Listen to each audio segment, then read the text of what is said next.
Morning, councillors, officers, members of the public. Apologies for the slight delay due to a technical hiccup. Welcome to this virtual meeting of Northern Planning Committee. I'm Councillor Craig Brown, Chairman for today's meeting. I'd like to begin by just explaining some of the ground rules for those taking part in the meeting. Firstly, please can you keep your camera and microphone switched off unless I invite you to speak. This is to ensure that only one voice at a time can be heard and without interruption. This also helps to avoid feedback and background noise and to save on bandwidth. For members of the committee who wish to speak during a debate or raise a procedural point, please can you indicate your desire to do so using the chat facility, which can be accessed via the information bar at the centre of your screen. Present at today's meeting are members of Northern Planning Committee, and I intend now to call them one by one and ask them to turn on their camera and microphone to introduce themselves and confirm that they're able to hear the proceedings. So I'll do that now, beginning with Councillor Liz Braithwaite, please.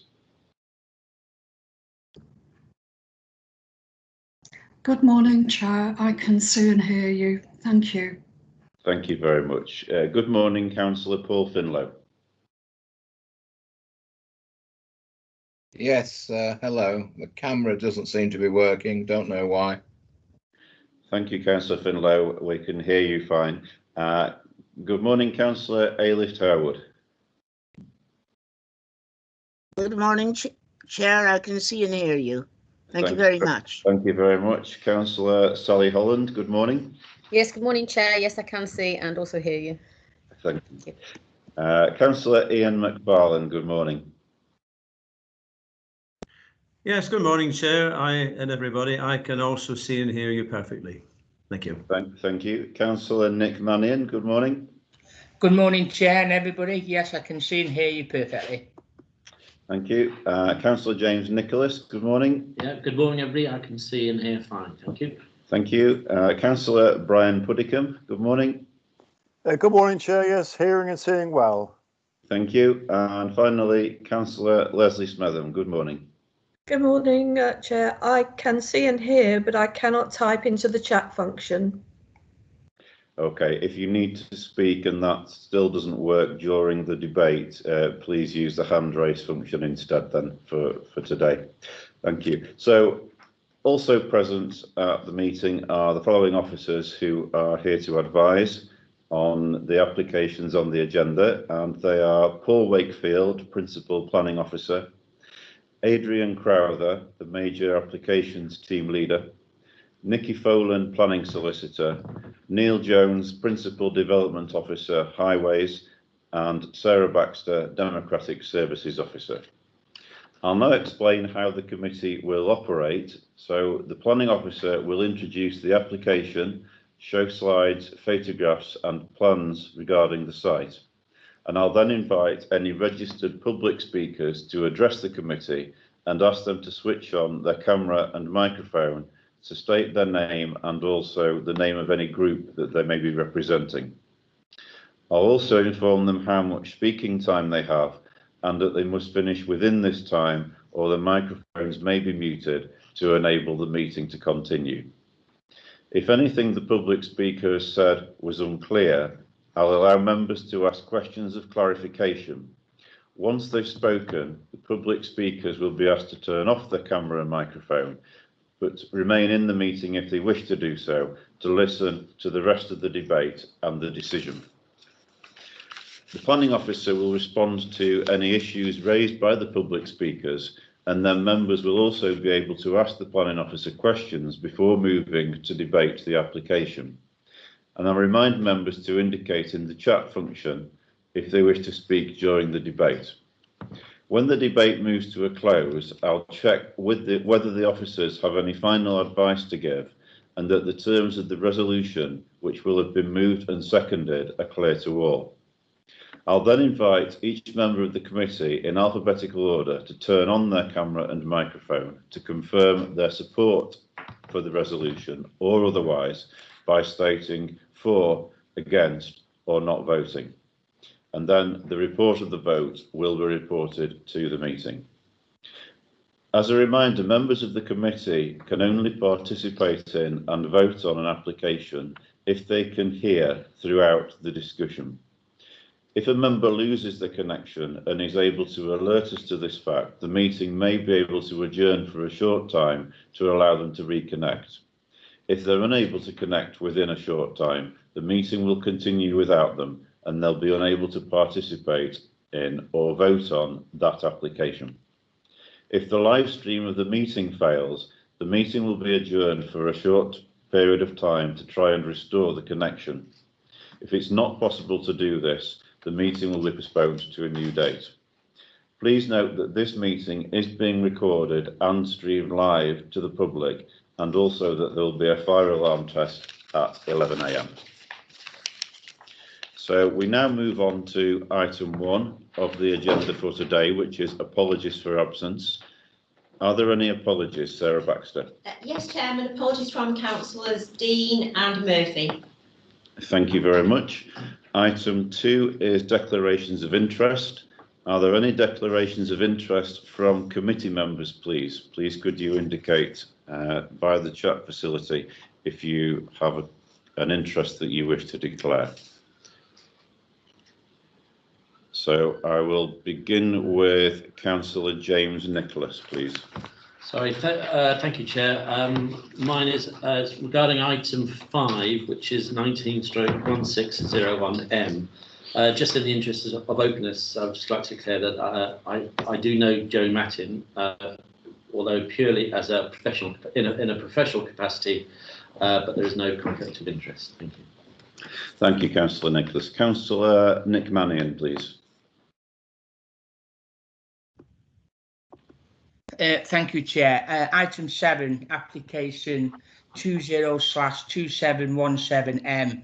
In the interest of openness, I've known a senior manager at Audley Park for probably about 50 years now, since primary school age. But I can confirm we have not discussed this application, and I am not aware of any discussion or debate regarding it before it appeared on today's agenda. Thank you, Chair. Thanks for that, Councillor Mannion. Councillor Ailift Harewood, please.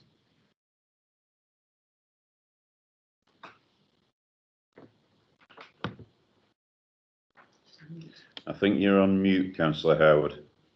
Yes, sorry. Thank you. Thank you. We did discuss item 19/1601M in the Town Council, and I came to the same conclusion, so it is a predetermination, and I will not take part in that item. Thank you, Councillor Harewood. Thank you very much. We'll invite you to leave the meeting for the discussion of that item. Thank you. Councillor Paul Finlow, please. Just to say, in the interest of openness, years ago, I made agent for the applicant for agenda item 5.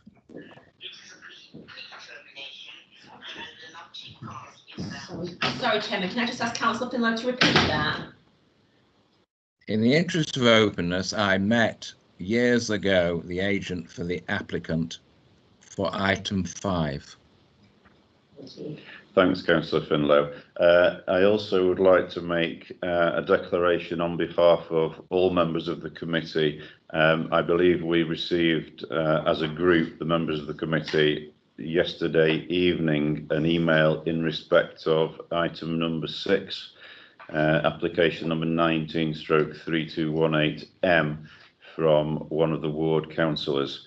And then finally, in respect of item 7, application 20/2717M, as I, in my position as Deputy Leader of the Council, sit on the board at Audley Park, that gives me an interest, a conflict of interest in this item, so I will not be able to chair item 7.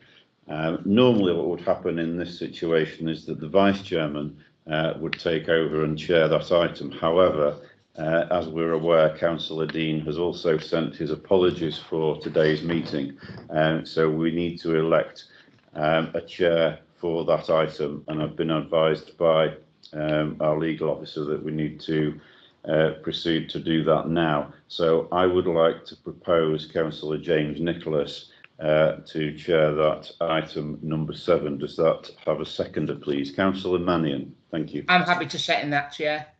Thank you. Can I take a sense of the meeting? Does anybody disagree with Councillor Nicholas chairing that item? If you do, please use the hand raise function. I'll take it that has passed, and so I will be relinquishing the chair to Councillor Nicholas for item 7. Thank you very much for your help with that, members.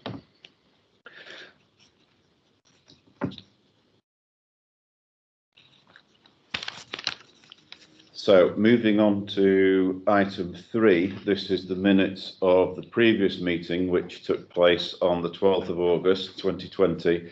I am happy to propose those as a correct record of the meeting. Is that seconded, please?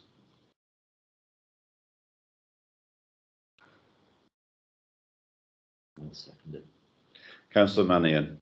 In the absence of any other volunteer, I attended the meeting and am happy to second them as a true and accurate record. Thank you very much, Councillor Mannion. So it's been moved and seconded that the minutes of the meeting be approved as a correct record. I'll now invite each member of the committee in alphabetical order to confirm their support or otherwise by stating for, against or not voting. When members do so, please can they turn on the camera if they're able to do so and identify themselves. It's working. It started working. In that case, I'll come to you first, Councillor Findlay. I don't know why that's happened, but 4. Thank you. Councillor Liz Braithwaite, please.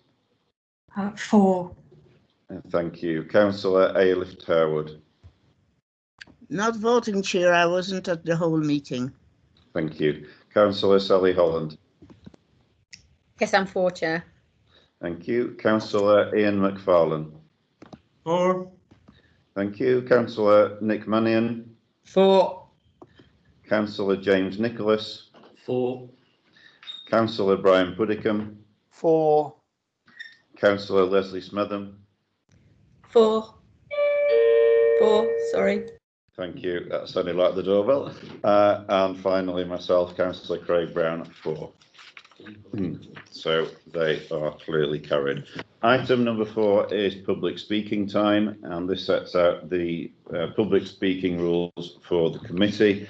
I will call members of the public who have pre-registered to speak at the appropriate time when we come to the application for which they have registered.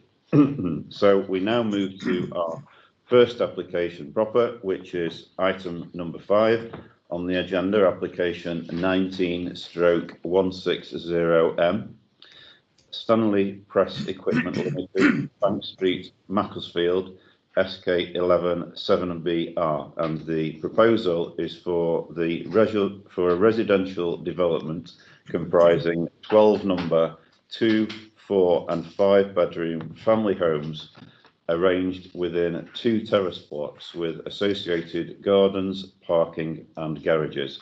And I'd now like to invite our planning officer, Paul Wakefield, to present the report for this application. Thank you. Thank you, Chairman. Good morning, members.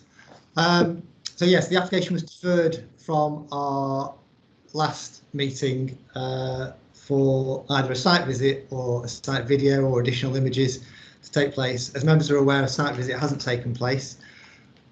We do have a video. It's not great. I'm no filmmaker, but it is a video. So what I'll do, it's 5 minutes long. So I intend to show it, talk in stages through it. But if members or the chair feel as it's not worth continuing, then that's fine. If you just let me know and I'll stop it and we can carry on through the presentation. I do have some additional images over and above what we saw last time as well, so they might be an adequate substitute if the video isn't up to scratch. So I'll just share my screen anyway. Just bear with me. Sorry.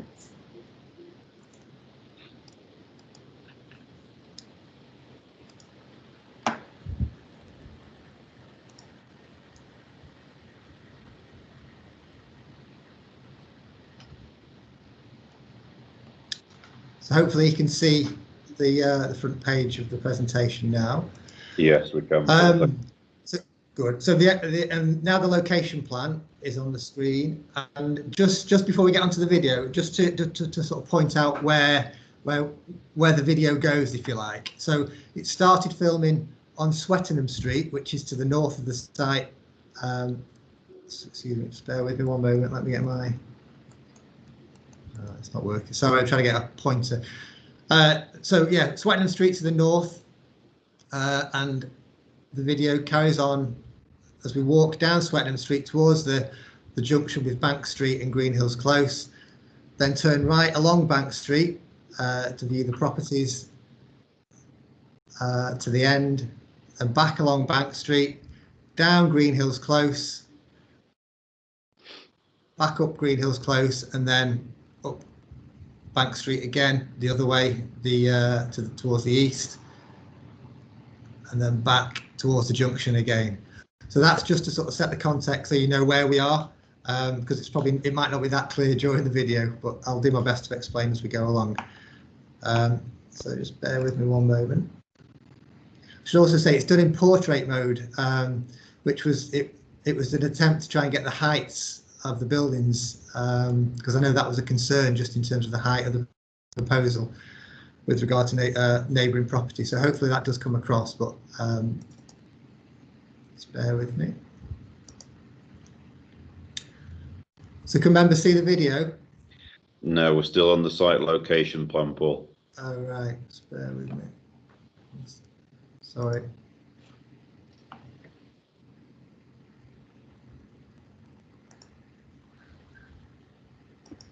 Excuse me for interrupting. I've got a blank black screen.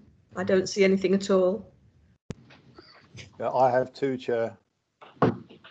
Right, let me try again.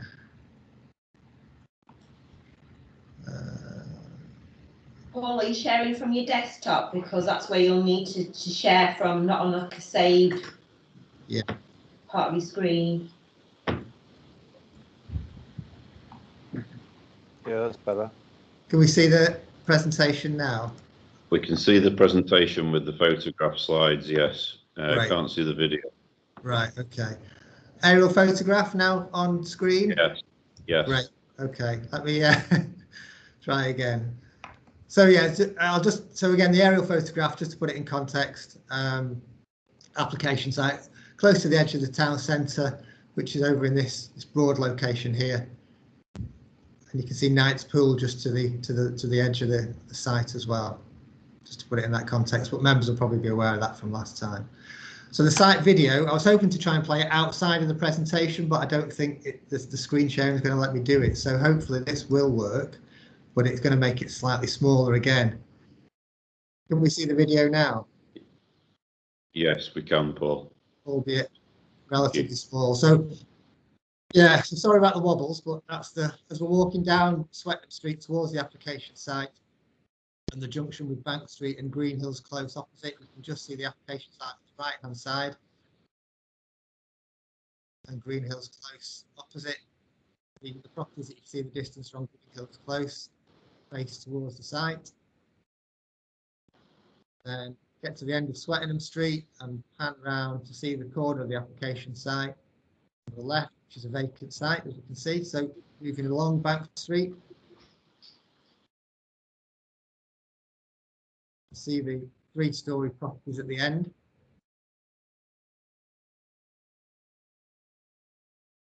And the site boundary. Yeah, 3-storey properties. Place the Bank Street elevation of the proposal. And we just go towards the end of Bank Street, where we'll reach these 3-storey blocks of flats.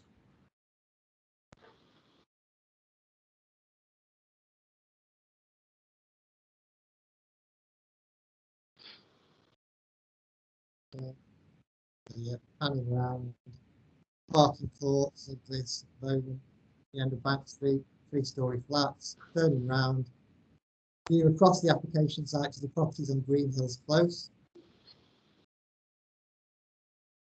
and then looking back up Bank Street, again across the application site to Green Hills Close. You can see it's a vacant site.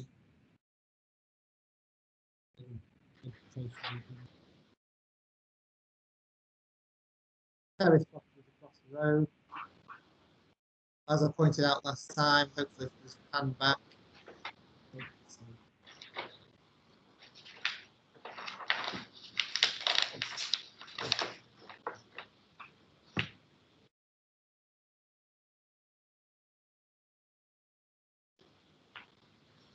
The varied ridge heights was something that pointed out last time, which has been reflected in the proposals, and it's most evident on the properties on Bank Street. So if we when we get back onto Bank Street, that's probably just worth looking at. We've got photographs as well. So now we're heading back down Green Hills Close, which the one block of the proposal will face onto. Existing 7 detached houses on Green Hills Close, and looking back towards the application site. And the land, it slopes down to these properties from Bank Street. So I've walked slightly downhill. A few different types of properties on Green Hills Close, as you can see, all 7 detached, but just slightly differing in their design. And then back across, looking at the application site, across to the properties on Bank Street, those varied ridge heights you can see in the background. Junction with Swettenham Street across the road, straight on.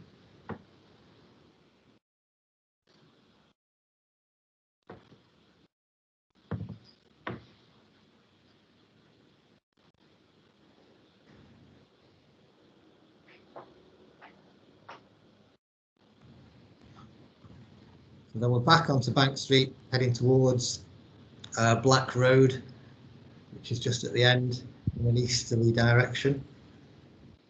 Again, it's that the land rises up here. You can see we're walking uphill in this direction, just to see the existing properties, fairly traditional semi-detached and terrace properties around.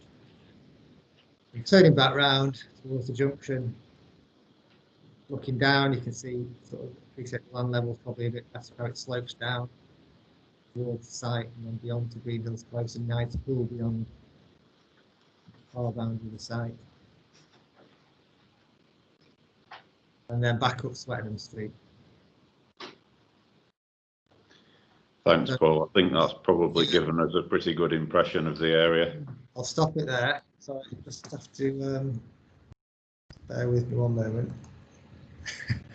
Can't move on now. There we go. Right, yeah. So again, just to put it, I'll quickly go through these photographs as well, because they're probably just helpful to put it in a bit more context and might see it in a bit of a wider view.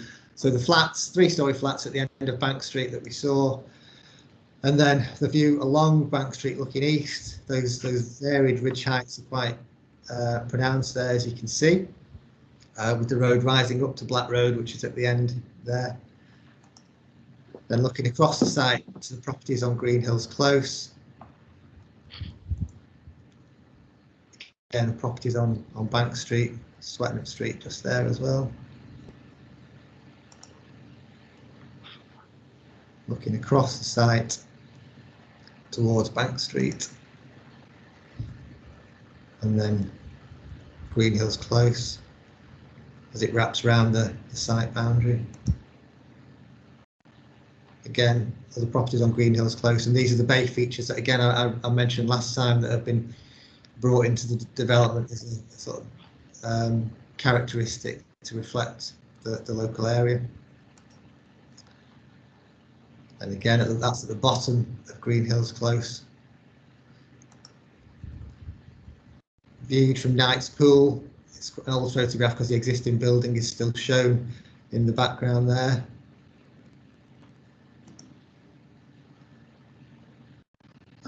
This was the original site plan that I think it was proposed for 14 dwellings initially, but the density was reduced to the site plan as now proposed. So now we've got the access road through the centre of the site serving mainly serving the properties in Block 1. Block 2 will be accessed primarily from Green Hills Close. Parking provided within each plot, 2 spaces per dwelling, meeting highway standards, parking standards in the Cheshire East Local Plan.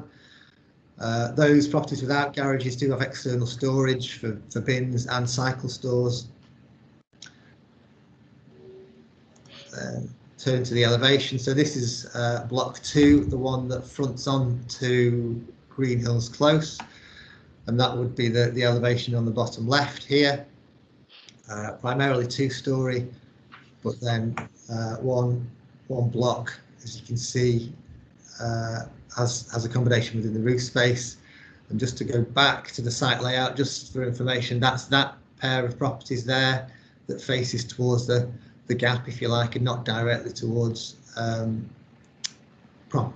residential dwellings opposite. Block 1, similar kind of arrangement again, 2-storey to the front, and accommodation in the roof space that faces that over towards Knight's Pool. Floor plans, they're in members' key plans, so I won't spend too much time, but as you can see, some of the properties do have integral garages, which will be retained by condition for the parking of vehicles, as they do form part of the parking provision for the plots. Then first floor plans, as you can see, just further accommodation and bedrooms in the roof space. And then Block 2 is pretty much the same, so I won't dwell too much on those.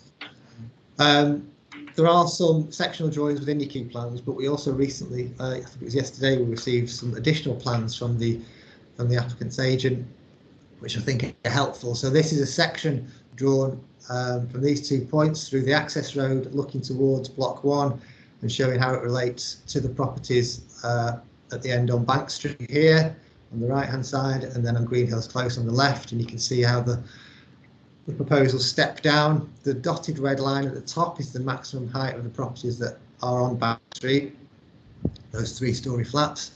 So as you can see, the proposal is much lower than those, and it steps down where it's almost level in height with those on Green Hills Close.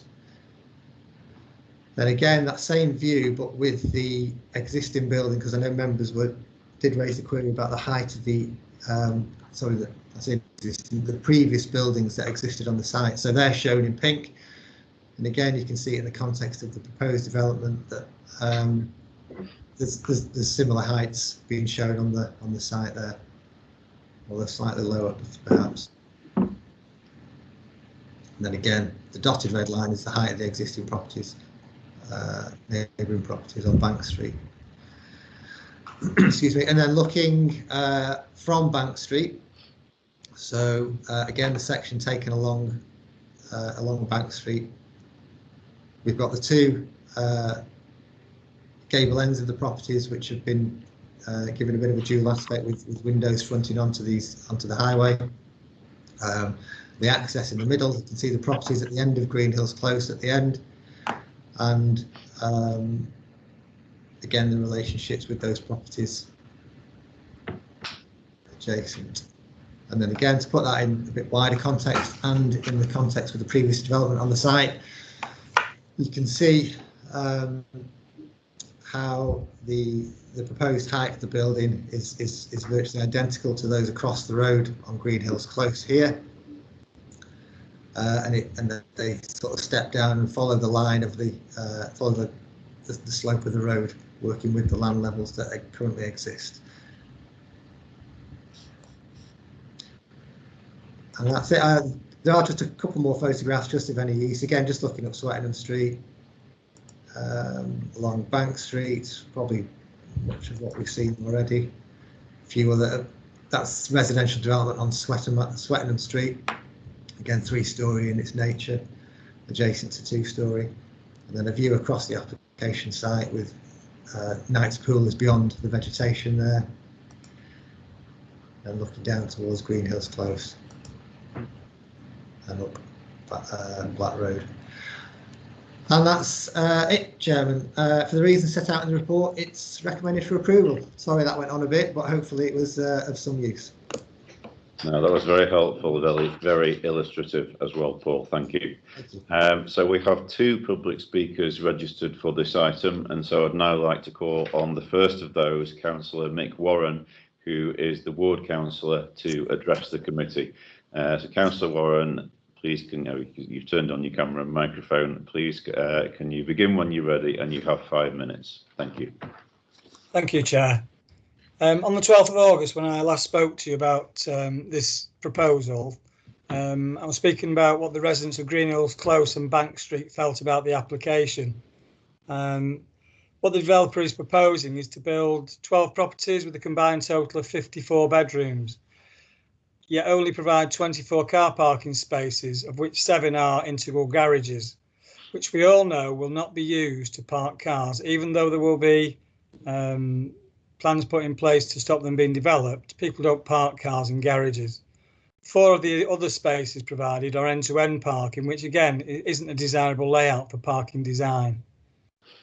Even though these meet parking standards, you can understand the real fear of current residents that their close and their road will become overcrowded with cars parked across footpaths, as the close isn't very wide and all the current properties on Greenhills Close have driveways. Bank Street is predominantly terraced housing, so it's on-street parking, which will be exacerbated by this development. Those residents that chose to live on Greenhills Close chose mainly because they like the idea of living on a cul-de-sac and the safety that brings when raising a family. If you approve this application today as is, that privacy and safety will be gone, as the officer wants to have full connectivity between the development service road and Greenhills Close, even though the developer, through his agent, has offered to put in a barrier or gate between Greenhills Close and the service road that is fob controlled to allow refuse wagons access to the service road to collect waste from the houses. This option of a barrier would maintain the close as a dead end for vehicles and would also mean the new road would be much safer for children in what are proposed to be large family homes. Importantly, it would also enable pedestrian connectivity from the close to the road and vice versa, encouraging community cohesion. The developer is here today, or his representative is here today, which will give you an opportunity to explore this option after he speaks. Much emphasis has been made about the need to have additional connectivity by officers, yet less than 3 months ago an application at SPB for 300 homes on a strategic site was approved less than half a mile away, where there was no additional connectivity with the local community in the approval at all, over and above the existing entry and exit road. So in that sense and context, the argument for better connectivity would be better with the barrier option, allowing pedestrians to walk through the service road. On page 13 of the pack, the distances in the amenity section are a concern, with several of them being less than the distances set out in our policies. 5-bedroom homes in this area is not really what the community need. However, the 300 homes on the strategic site I've just referred to will fulfil any demand for such large executive family homes on full-size plots with gardens and parking that is commensurate with the bedrooms and sizes of family that will live there. The same cannot be said for this site. The plots are small and will have limited outside leisure space, which is why I'm pleased that you were shown a video today, and what should have stood out was the fact that there are no large dwellings in the area, such as those on this proposal. 3- and 4-bedded properties would be far more suitable for this site, which is what the developer intended to build initially in their first application. However, they reduced the units from 14 to 12, as it seemed too many for the site. However, they have increased, with 12 houses, the number of bedrooms from 50 bedrooms up to 54. These extra bedrooms are simply to maximise the profits for the developer and not to build the appropriate good quality homes that are needed in the local area. Finally, I'll leave you with some questions to ask yourselves prior to voting. Is the proposal for 54 bedrooms in 12 properties overdevelopment of this small site? Is there enough on-street parking in the immediate area to allow excess cars and visitors to all current and new homes to park without causing any disruption to the local community? Does there really need to be vehicular access between Greenhills Close and the service road? Or would the pedestrian connectivity and a barrier be a much better option? Thank you for your time. If you have any questions, I'll be pleased to take them. Thank you very much, Councillor Warren. Are there any questions, members, please? Please indicate via the chat facility if you're able to.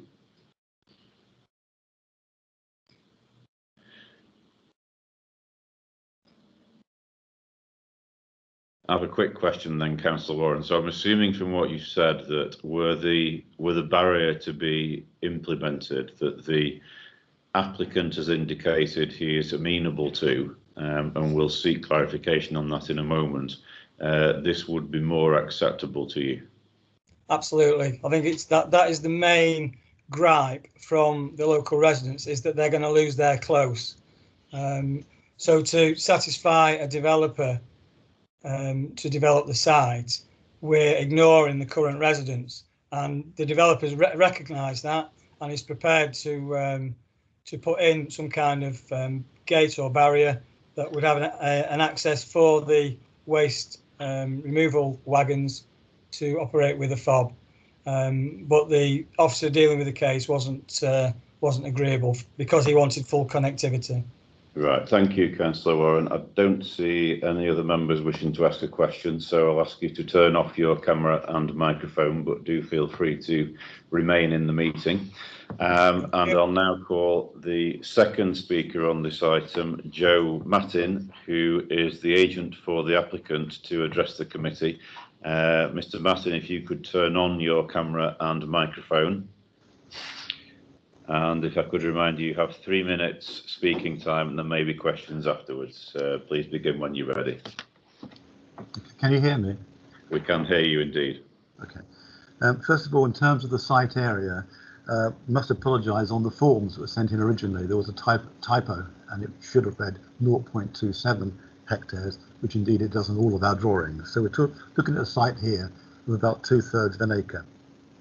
That produces a density of approximately 18 to the acre. We're providing 12 dwellings, 18 to the acre, which is quite low in the character and context of the area, where we often find 25 dwellings to the acre. So in terms of density, it's a low density.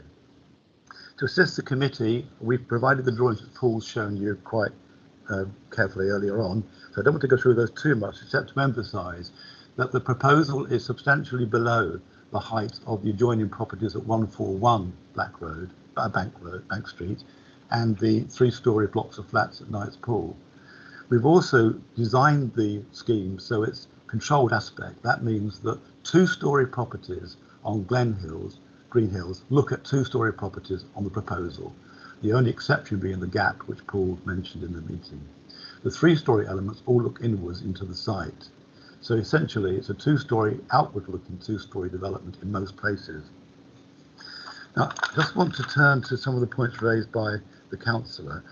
The garages are 6 metres by 3 metres. That complies with the latest standards from Cheshire East, which we totally applaud because, as he quite rightly says, historically cars have grown bigger and the old style garages are much too small. These garages, you can put in a large car and a bicycle and so on. So we're quite confident the garages have enough space. Next, I want to say that in terms of the movement and the barrier, we are open-minded about it. If you go to Green Hills now, you will find that dust carts have to reverse up the highway. By putting in the service road and the way we've designed it, dust carts can make a loop through Green Hills, so it improves safety. And in terms of the barrier, fob-operated barrier, our developer has no worries as to whether to do that or not, really. Basically, we leave it to you. In terms of connectivity, it would be pedestrian connectivity at all times, and the barrier would be fob operated to control if people were to run around the site for some of the residents' concerns. So from our point of view, I think we more than meet the requirements in terms of character and context, with buildings which are sympathetic to the street scene, using features such as mill-like features in the build design and the garret windows that we see in the weavers' cottages, hints of that in a fusion of contemporary building and traditional materials. And we would recommend that the committee consider this as a balanced solution, introducing family homes, just in the way there are family homes on Black Road, around by the Rose Court, I think it's called. So we've got a balanced community of 4-bed and 5-bed units with 2- and 3-bed around us, which is what the council's policy seeks to achieve. Thank you, Mr. Maplin. I'm afraid you're out of time now. There may be questions, however, from members. Anybody? Councillor Smetham, please. Thank you, Chair. My question is around the Cheshire East Design Guide. I'm looking at the Block 1 and the house type B, which says there are 5 bedrooms, and I'm not sure where the 5th bedroom is there. Are these plans final, or will there be alterations to them? The second part of that question is regarding the Block 1 and the type A house, and I'm looking at bedroom 4. It looks remarkably small, so that's a kind of 2 questions in one for that, please. The 4th and 5th bedrooms tend to be in the roof spaces, and the small room that you've identified would probably work as a home office. We're conscious that people using these homes will almost certainly all use at least 1 bedroom as a home office. Okay, thank you. And can I just ask about the proposal for glazing the windows at 2 of the aspects? Will they be opening windows at all? Can you tell us? Thank you. Yes, well, certainly it will be, yes. The windows will be normal natural ventilation. Thank you. Thank you. Councillor Brian Puddicombe, please. Thank you. Thank you for clarifying the size of the site, as that did cause us a lot of confusion when we looked at it last month. 8 out of the 12 buildings are 5 bedrooms. So you're thinking that there is a market in the area for 5-bedroom properties? There's already been, we designed an award-winning scheme on Black Road, just around the corner from this, of similar sized properties facing onto the canal. In fact, there are 3 developments there, all of a similar size. But I don't think we should get ourselves too concerned about whether it's 4-bedroom or 5-bedroom. As I've said, we expect at least 1 room per house now to be an office, a home office, and that's the way we think it will function. I'm sure we're all aware of the reasons for that following COVID. Okay, thank you. Councillor McFarlane, please.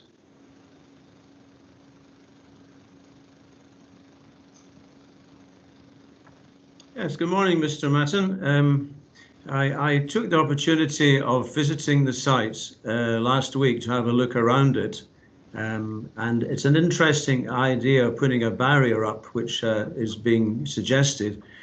But one thing that the video that Mr. Wakefield showed us, it didn't actually go right down to the bottom of Green Hills Close. When I was passing by on Friday, there were several cars parked up on the pavement, just on the road itself.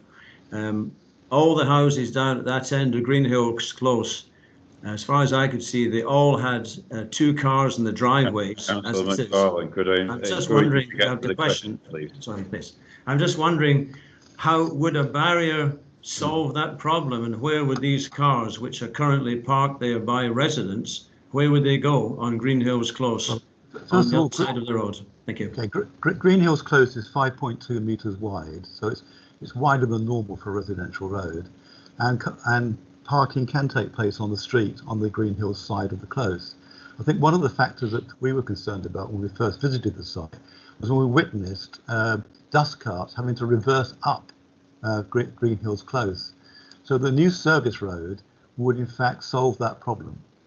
Now, if it's the desire to have a barrier, fob-operated barrier across it, We have no particular worry about that. We will put that in and provide the connectivity we've spoken about. I think that will improve safety on the highway and provide and ensure that the service road has pedestrian priority. Thank you, Mr. Martin. Thank you. I don't see any further questions from members. So in that case, Mr. Martin, if I could ask you to turn off your camera and microphone again now, but please do feel free to remain in the meeting if you wish to observe the debate. And Councillor McFarland, could you just check that your camera is turned off?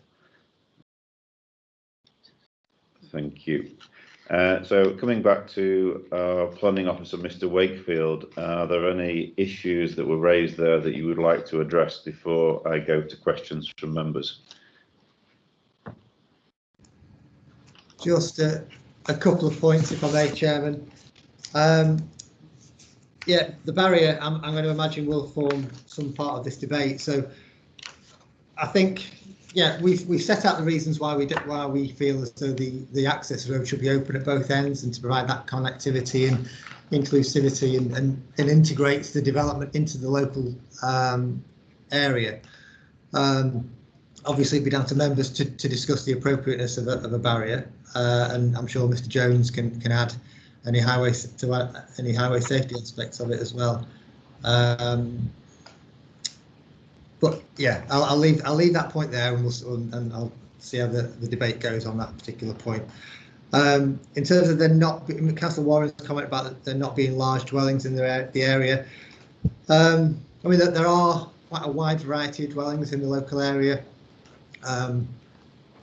Some, you know, maybe these are bigger than most, because I think the majority are sort of terraced and 3-bedroom semi-detached houses in the local area. But that's, to our mind, that's a good thing. It promotes a wider choice, if you like, a wider selection of properties, and increases the variety within the community, which is a good thing. And similarly, just in terms of the dwelling sizes, and you know, the query as to whether 54 bedrooms is overdevelopment of the site, I'm not sure overdevelopment of the site should be assessed solely on bedroom numbers, as Mr. Martin explained. I think the way in which houses are used these days are much more adaptable, and I think these houses do provide that potential for adaptation, for home working, and that sort of thing. But I think the key point to note is the fact that the development does provide adequate parking spaces for the number of bedrooms that are being proposed. That's it. Thank you, Chairman. Thank you, Paul. Are there any questions from members back to either our planning officer or indeed highways officer? Please indicate via the chat if you would like to ask a question. Yes, Councillor Liz Braithwaite, please.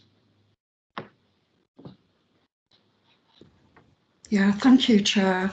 It's a question regarding residential mix, which is on page 11 of the pack.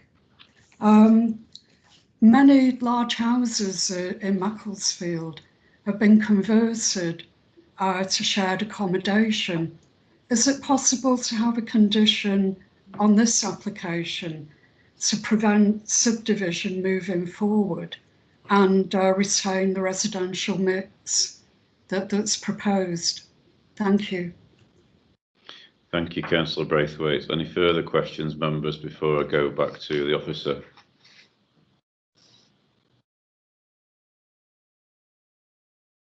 Yeah, so I'll ask Paul Wakefield to address the question that's just been asked, and then invite Neil Jones to come in to comment on the barrier. Oh, sorry, and I've just noticed Councillor Finlow's hand's gone up. So before I do that, Councillor Finlow, would you like to ask your question? Yes, it's on the same point about sufficiency of parking provision. I was wondering why we are confident, or the officers are confident, that the surrounding roads will not be blocked by parked cars. Thank you. Thanks, Councillor Finlow. So I'll invite Paul Wakefield to address the first question in relation to subdivision. Bear with me while we get the fire drop out of the way.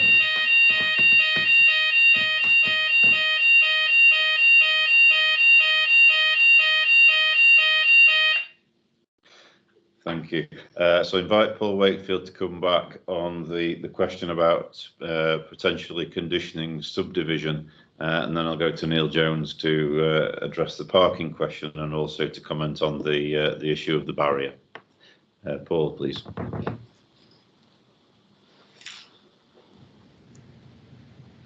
Thank you, Chairman. Yeah, the subdivision, I understand the point Councillor Braithwaite's making. I mean, it's a tricky one really, because it's not something that we apply. That sort of restriction we wouldn't apply to any normal housing development. I'm not really sure what would make this any different to anything else. In fact, I can't think of an instance where such a restriction has been put in place. I mean, added to that, it's the nature of the change might not even be development, so we know we can't control those sort of eventualities through a planning permission. The way in which it's occupied, it could be occupied by people sharing a house, but that's not necessarily development. It might be occupied by 4 or 5 adults, but as I say, those sort of restrictions are not possible to put in place on the planning permission such as this, and it's not something that we've ever tried to do on other similar residential developments, and there's nothing in this case that makes it so exceptional that we would look to do that in this case. Thank you, Chairman. Just before you go, Paul, I presume one thing we could do would be to impose a permitted development restriction condition, sorry. We could on further development, yes. Yeah. Potentially, yeah. Further operational development, so further extensions that would perhaps make it larger. Clearly, there needs to be valid planning reasons to do that. So, if members have got concerns about the impact on neighbouring properties or the impact on the character of the area, that sort of thing, then yes, we could potentially impose conditions restricting further operational development. Thanks, Paul. I'd like to bring Neil Jones in at this point to address the question that Councillor Findlow raised and also the issue about the barrier. Thank you. Hi, Chair. Yeah, just talking about the parking issues. I understand the residents' and members' concerns about the parking. Green Hills Close is one that could take some on-street parking if necessary. But we're going back to our standards, the Cheshire East standards. They are 2 spaces per unit, so the developer has actually complied with those standards. So it'd be very difficult to say this is unacceptable on parking because the developer is complying with our standards. And I do appreciate there may be some overspill parking, but I don't believe that would cause major issues on the highway if that was the case, if some overspill occurred. Just talking about the barrier that was put forward. Well, we would obviously prefer if the road was connected for connectivity purposes. We always look to have a road which is connected for connectivity. It improves throughput and things like that. But if a barrier was proposed, we could accept it. It would have to remain private, that road. We wouldn't be adopting it. And the barrier would have to be set back a bit from the bottom of Green Hills Close to ensure we could get a turning area in for refuse vehicles. So yeah, if members wanted to do that, it could be achieved. Thanks, Chair. Thanks, Neil. Councillor Puddicombe, you wanted to come back with a question. Yeah, thank you. So I was just thinking about what Mr. Jones said there, but I'll come back on that in some comments later. But going back to the condition that Councillor Braithwaite asked about, I think there is a debate at the moment, indeed a consultation about homes in multiple occupancy within the council. So whilst it may not have been something which we've done as conditions in the past, is it not something which we should be looking at doing as conditions from now on? I suspect the answer will be that we have to judge this application on the policies that are in place at the moment, not things that are being consulted on currently. But Mr. Wakefield, would you like to confirm? Yes, I probably wouldn't add much more to that. I think, yeah, it's just not something that we would consider to be a reasonable condition, placing that sort of restriction, whatever it might be. I mean, I don't even know what it would be, but it's something that just wouldn't meet the test of the planning conditions, and in terms of its reasonableness, I think primarily we're assessing and considering residential dwellings as we do, many times in planning committees and as delegated items across the borough, and at no point in time have we ever put such a condition on. And as I say, it's what's so exceptional about this particular case that would allow us to impose such a condition, and I think that's not particularly clear. Well, it's not clear at all. I mean, just on a sort of similar vein as well, just coming back to the barrier point, I think it's important, given that we've, as I say, officers have explained within the report why we think it should be an open road with connectivity through from Greenhills Close, particularly given the relatively low numbers of vehicle numbers that we're looking at. But that's sort of backed up by our design guide that we promote and we actively apply against all residential development. So again, in this particular case, I think it would be, if members do want to go down the barrier route, then I think it's just important to explain exactly why we think a closing off one end of the access road is particularly important in this case, on its own merits. Thank you, Chair. Thank you, Paul. Can I move on, Councillor Puddicombe? Thank you. So Councillor Findlow and then Councillor Nicholas. I'm not against the principle for the reasons the local member stated of having a barrier, but there are consequences that need to be thought through if you do have a barrier. In particular, the road section would be unadopted, I think we were told. So there'd have to be some form of agreement, wouldn't there, for its maintenance? And that would have to be presumably the local people, and they'd have to come to some sort of agreement about it. Otherwise, I've seen cases where roads deteriorate because there's no such agreement for their maintenance and where they're unadopted. So that needs careful thought. Yeah, thank you, Councillor Findlow. Councillor Nicholas, please.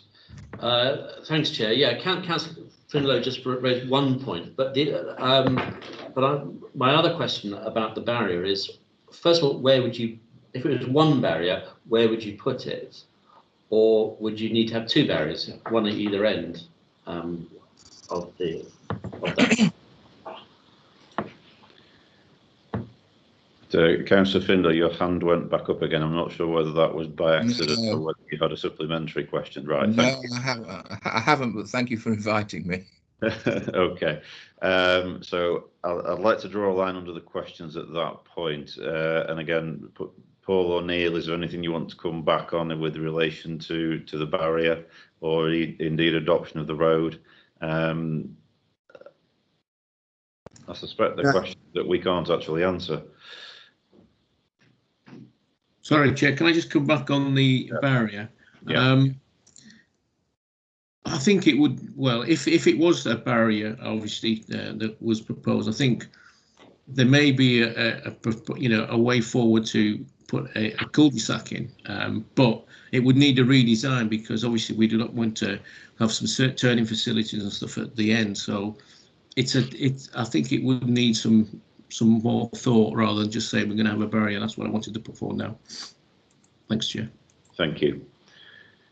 Right, I did say that I'd wanted to draw a line under the questions now. Is it really urgent, Councillor Mannion, or can you address it during the debate? I'll pick it up during the debate, Chair. Thank you. So in which case, I'll move on to that now. Would perhaps one of the Macclesfield councillors like to lead us in the debate?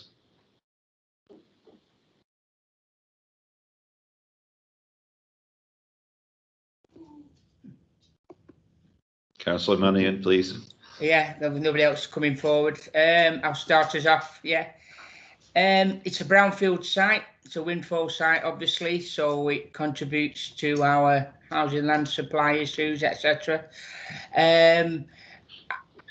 I've not I'm still open-minded about this. I pick up Councillor Warren's points. This is a traditional, long-established area of the town where even the more modern former local authority property is built on a terrace street design reflecting the Georgian and Victorian street layouts and appearance that have been there for 150 years plus.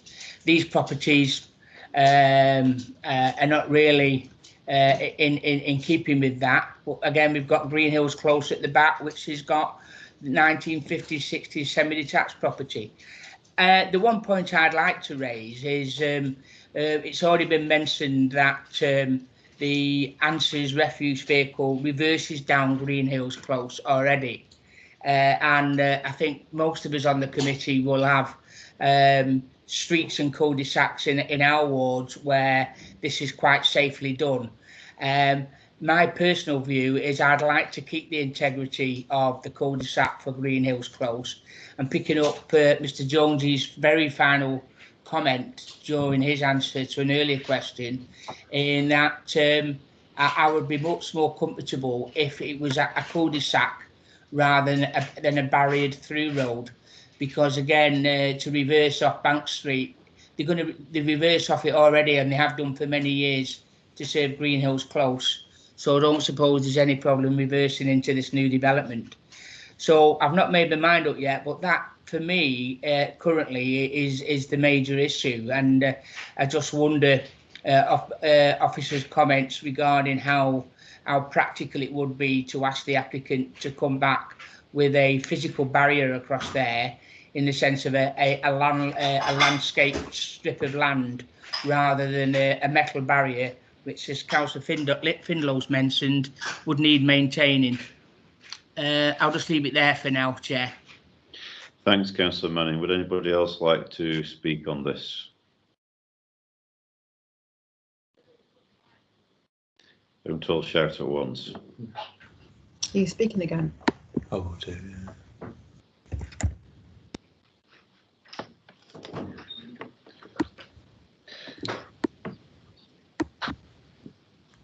Yeah, Councillor Puddicombe, please. Yeah, thank you. I mean, I think the site does need something doing to it, and I would imagine that Councillor Warren's residents would agree with that, because it has been empty since early 2016. I still do have concerns over the loss of amenity, because page 13 of the report confirms that it doesn't confirm to DC 38. And on Mr. Jones's comments saying that Green Hills Close can take some on-street parking, I'm sure residents would be amazed to hear council officers saying something like that when there is chronic parking conditions in the area anyway. And people are talking a lot about refuse vehicles. You know, I also think about the emergency service vehicles as well, and the importance of them having access to it. So in the conversations about the barrier, I think we need to think about that side of it as well. But I mean, at the moment, I'm still remain to be convinced that I can support this, and I'm also, despite what's been said about the new normal post-COVID and people using homes in different ways, I think if you look on the estate agent sites, there isn't a market for 5-bedroom properties in this area, and given what was recently agreed in fairly close proximity to this site, I think 5-bedroom houses aren't needed, and eight out of these 12 properties are 5-bedroom. Thank you. Thanks, Councillor Puddicombe. Councillor Nicholas, please. Yeah, thank you, Chair. It's just a quick comment, really. I'm just very concerned about this barrier. I think because I'm going to presume there are no barriers around any other areas in Macclesfield, certainly. I'm just wondering if this sets a precedent in the future, and that could be something that concerns me. So I'm got grave concerns about this venue. Sorry, Chairman, to interrupt. It appears that the sound on the live event has disappeared, therefore people can't hear listening in. Can I adjourn the meeting while we sort it out, because obviously the meeting isn't legal at the moment? Okay, thank you for that advice, Sarah. Please, members, remain in the meeting, but apologies, we'll have to take a short adjournment to try and fix the sound issue for members of the public. Thank you.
Just conducting a sound check.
I've got it on his.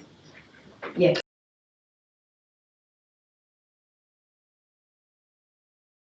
Can you hear me now?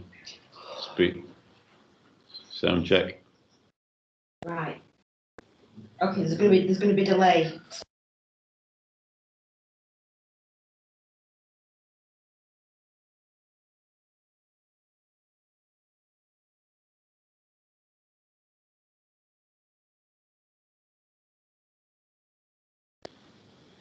I mean, Rachel's done everything. She's ticked the box and the sound box and that. So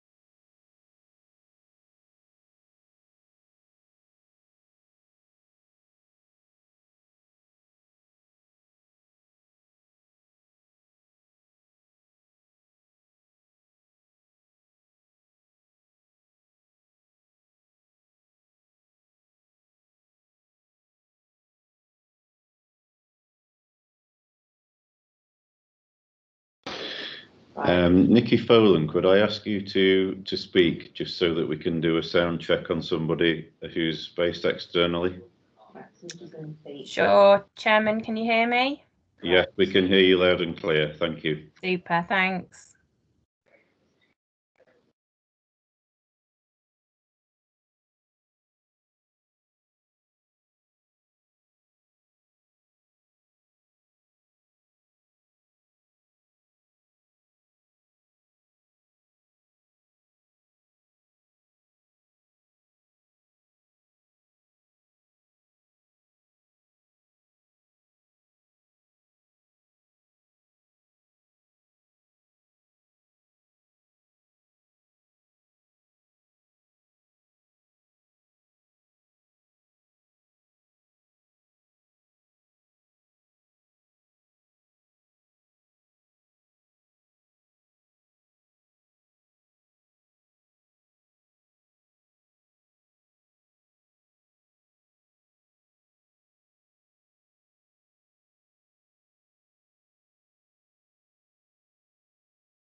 Good morning again, members. This is just to advise that the technical issue that we thought we had does appear to be more complex than first envisaged. I'm advised that the IT team are likely to need a minimum of half an hour to address it. So the meeting is adjourned until 12 noon. If the issue can't be resolved by 12, then we will postpone the meeting, but I'll give a further update at 12 noon. Thank you very much, members, for your patience.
Just testing, 1, 2, 3. Yeah. It's working. Yeah. Right. Right, we're up and running. I can hear it here. I can hear it here on my headphones. Then we should. Would you want to try it again and I'll go outside on Yeah, this one? right. Double check. It's got the time delays. Remember, there's a time delay. Right, well, give me some cryptic message and I'll tell you what you said. Well, can you just do another? Right, let me just shut that door. Sorry, Sarah. No, it's not your fault. This is. The message comes to me about my microphone wasn't working. That's why I went out. No, it's not. We're working with what we're working.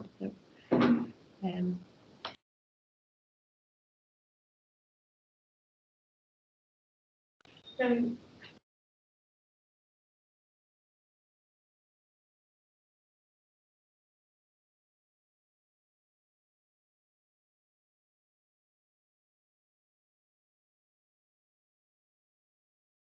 Testing, 1, 2, 3. Testing, 1, 2, 3.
Hello, members. It's Sarah back from Democratic Services. Just to let you know, it looks like we have resolved the issue, the sound issue, but we will not commence until 12 noon. So we will stay adjourned until 12 noon, but it looks like we have fixed the issue. Thank you.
Right, hello again, members and members of the public. We are back live again. I understand that the issue has been resolved. However, it was down to connectivity and strength of signal within council buildings.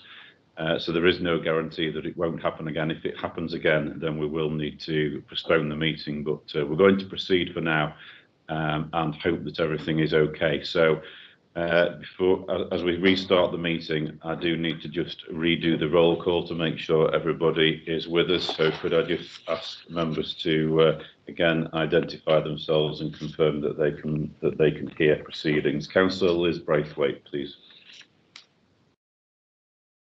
Hello, Chair. Yes, I can hear you. Thank you. Thank you. Councillor Paul Finlow, please.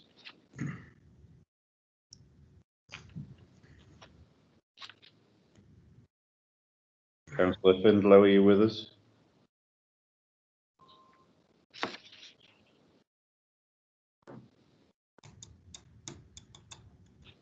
I'll come back. I think you might be on mute, Councillor Finlow. We'll come back. Councillor Sally Holland, please. Hi, Chair. Yes, I can see and hear you. Thank you. Councillor Ian McFarlane. Yes, hello again, Chair. Loud and clear, thank you. Thank you. Councillor Nick Mannion. Yes, Chair, I can see and hear you clearly. Thank you. Councillor James Nicholas. Yep, see and hear fine. Thank you. Councillor Brian Puddicombe. Yeah, receiving loud and clear. Thank you. Councillor Leslie Smetham. Yes, thank you. I can see and hear. Thank you. And I'll try Councillor Paul Finlow one more time.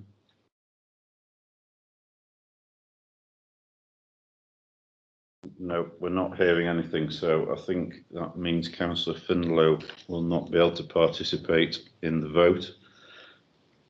So moving on and going back to the debate on the first item. Hopefully everyone can remember where we're up to. I had a few views on this also that I thought I'd share just to get things running again. I'm kind of in the same position, I think, as Councillor Puddicombe and Councillor Mannion, in that I'm sure that the principle of development here, the principle of redevelopment, is not disputed. The thing that concerns me is the parking meets our standards, as has been explained. So I do think we would struggle to sustain any kind of refusal based upon that. It's possible, as we heard from the officer, that we could impose a condition restricting permitted development if we were minded to do that. And listening to the discussion so far around the issue of the barrier vis-a-vis Councillor Mannion's suggestion with respect to a closed entrance at one end, effectively creating a cul-de-sac. That to me seems, at the moment at least, a more appropriate option, because it would allow, I think I've understood correctly, the road surface to continue to be adopted and maintained, rather than what would have to be a private arrangement if there was a formal barrier at each end. But if there were to be some kind of creation of a cul-de-sac arrangement, then I would like to see that pedestrian access and indeed cycle access could be maintained. The outstanding issue for me, which has also been raised earlier, is on page 13, about 2/3 of the way down. And the report does make it clear that the proposal doesn't currently satisfy our separation distance in terms of policy, which the policy would require a 14-metre separation distance between the existing properties and the proposed ones. But the report sets out that block 2, the separation distance is only 12 metres at its closest point. So that does give me some cause for concern. They're my thoughts at the moment, and that's my contribution to the debate. Anybody else wishing to speak now at this point?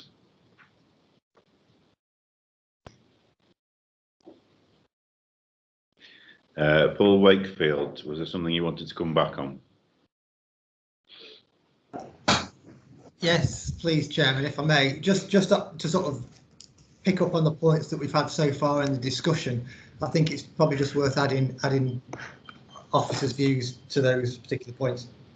I think Councillor Mannion referred to the sort of Georgian and Victorian street layouts that we've got in the local area, which, yes, that there are some of those and that age of properties as well. But I think he also acknowledged the fact that, you know, the properties on Green Hills Close do depart from that particular or that more traditional appearance, if you like, and, you know, with the 60s, 70s, and similarly with the flats at the end of Bank Street as well. You know, we've got these mono pitch roofs, which again introduce new roof types and new forms of development as well. So it is very much a mixed area. And as I said in the presentation at the start, the development as proposed has sought to pick up on key features within the local area. You know, the staggered roof form, the projecting bays on Green Hills Close, and introduce that within the development, but at the same time maintain the use of traditional brick materials. Now, just coming on to the barrier and the cul-de-sac aspect, I think it's, well, I note it. One thing it is important to note is that this is an existing access at that bottom. There is an existing access at that bottom end that I think used to serve part of the site, not the whole site, because there was another access on the straight part of Green Hills Close as it comes down from Bank Street. That, I think that was the main access serving the site. That's to be removed, but this access around the corner, if you like, at the very end of Green Hills Close, was there and was clearly used. So again, it comes back to my point about explaining exactly why that in this particular case, given that it's contrary to our design guide that we adopt in virtually every other case with residential developments, why we need to close off that access in this particular case. I think if it's done with a barrier, I would imagine that's much more straightforward. If it's done with a cul-de-sac, then that's going to, as Mr. Jones pointed out, that's going to result in some kind of redesign to the layout. And I would imagine, looking at the plans, it's going to result in the loss of a house potentially. Now, I think it's important that, you know, this, just to remember that, you know, we've had this application for some time. It's been to committee once, and I think it's important that we try and make a decision based on the plans that we've got before us at the moment, and, you know, either approve it subject to conditions as we see fit, or if members see reason to refuse it, then we can go down that route as well. But I think, as I say, it's just important to note that what it is, we just need to draw out in one way or another what it is about this particular case, why a barrier is necessary. In terms of the compliance with the distance standards, yeah, they are set out within policy DC 38, but they're also set out in the Cheshire East Design Guide, which is a more up-to-date and relevant document, and does have regard to sort of modern standards, if you like. Now, as we've set out in the report on page 13, it does talk about 12 metres being its closest point to the properties on Bank Street. Now, that's that relationship. If members can look at the site plan, they'll see that it is an angled relationship, and that 12-metre point is taken from that projecting bay feature on block 2, which is, I believe, let me just double check, is a chimney breast, and the only windows are either side of it and don't face directly towards the property. Now, there are windows in the main gable, admittedly, but they are ground floor. They are likely to be also screened by boundary treatment, vegetation, whatever it might be, as part of the landscaping scheme. But I think it's important to note that the relationship is angled, and the justification that's given within that paragraph, or the second paragraph to the end of page 13 in the report. And as it states there, midway down that penultimate paragraph, it states that the design guide states Acceptable levels of privacy can be achieved through careful and considerate design down to a frontage distance of 12 metres. Now that incorporates the inclusion of habitable room windows as well. So there is that acknowledgement as well. That sort of distance can be acceptable, having habitable room windows face to face, which we've not necessarily got here, particularly given the angled relationship. So I think it's important to stress that the guidelines set out in policy DC 38 are just that, they're guidelines, as are the guidelines within the design guide that takes a more, if you like, lenient approach. I understand the concerns, but I think, as I say, it's just important to note that the particular relationship of that gable end with the properties at 124 and 122 Bank Street. And I think that's everything I wanted to say for the moment, Chairman. Thank you. Thank you, Paul. Councillor Nick Mannion. Yes, thank you, Chair. Thank you, Mr. Wakefield. It's a question, really. Is it possible for us to condition or require the cul-de-sacking, if that's the right phrase, of the development at the green by condition, or is it appropriate by negotiation to avoid the matter to have to come back to committee? I personally am quite satisfied with your explanation and clarification over the separation distances. My only issue is, and I think it's, rather than what will necessarily be a something that will need to be maintained and charged in a barrier, again, to have a landscape strip as part of the scheme's development when and if it's built out. Can we require that as a condition if we're minded to grant permission today, or would it have to the whole application have to be reconsidered? Before I go back, thanks for that, Councillor Manning. Before I go back to Mr. Wakefield for an answer on that, I had a supplementary question as well. I take on board the point that was made in relation to separation from Block 2. But assuming the plans before us are to scale, it appears to me that the property at the top end of Block 1, indicated by the letter J in the garden, actually has a closer separation distance to the property on Wilmslow Walk, indicated by number 1. Is that the case?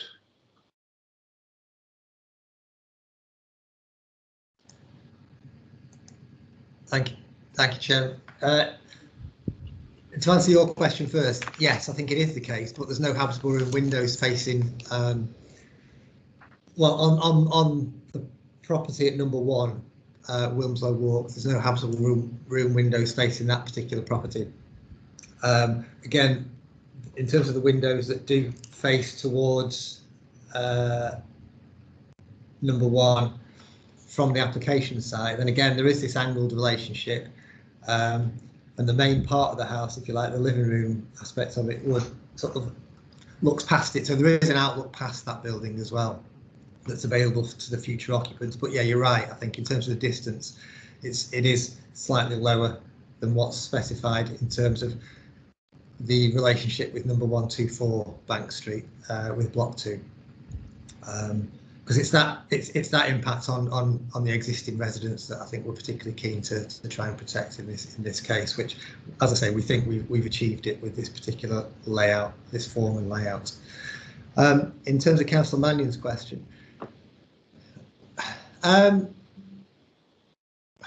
well, we could condition details of a barrier to be provided.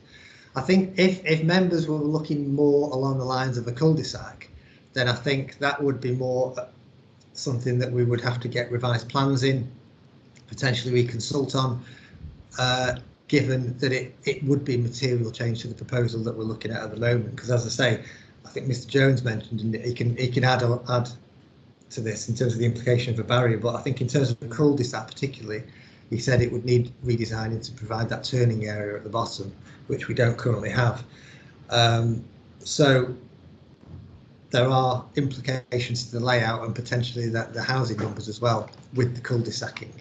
And I think whatever, as I said, sorry to sound like a broken record, but whichever way we go down, it needs explaining why we're going down that route in this case, what it is about this particular proposal that's the harm is so great that it needs to be overcome by the closing up of that bottom access in one way or another. Thank you, Chairman. Thank you, Paul. Councillor Manning, did you wish to come back? We're really in the debate now, by the way, Yeah. but I appreciate that there are 1 or 2 questions needed to be addressed. I hear what Mr. Wakefield's saying regarding the specific cul-de-sac issue, but again, if the committee was minded to, is it permissible, possible, allowable for that one particular issue to be delegated to the chair in consultation with officers to determine? I'm conscious of the fact that, you know, my view is that is what I would prefer, but I'm also conscious about, do we need to come back to this committee, or can that matter be dealt with by delegating it to yourself in consultation with officers? It's a question, and then I'll move on. Delegation back to officers in consultation with the chair is something we've done before, so I imagine that it's possible to do it in this case as well. Do we have any further contributions? We still don't have a proposal on the table. Councillor Mannion? In that case, I'd propose we accept the officer's recommendation with the proviso of what I've just outlined in my previous contribution to the discussion, regarding that we delegate to the chair and officers to negotiate with the applicant the creation of a permanent physical barrier, preferably with soft landscaping between Green Hills Close and the development. That's my proposal. Thank you. We'll come to our highways officer, Mr. Jones, in a moment. Before I do that, can I ask, does that proposal have a seconder, please? Councillor Nicholas. Yeah, thanks, Chair. I would second that, although I'd also put it in the proviso if Councillor Mannion is happy that there should be pedestrian or cycling access. I don't know if you're happy with that, Councillor Mannion.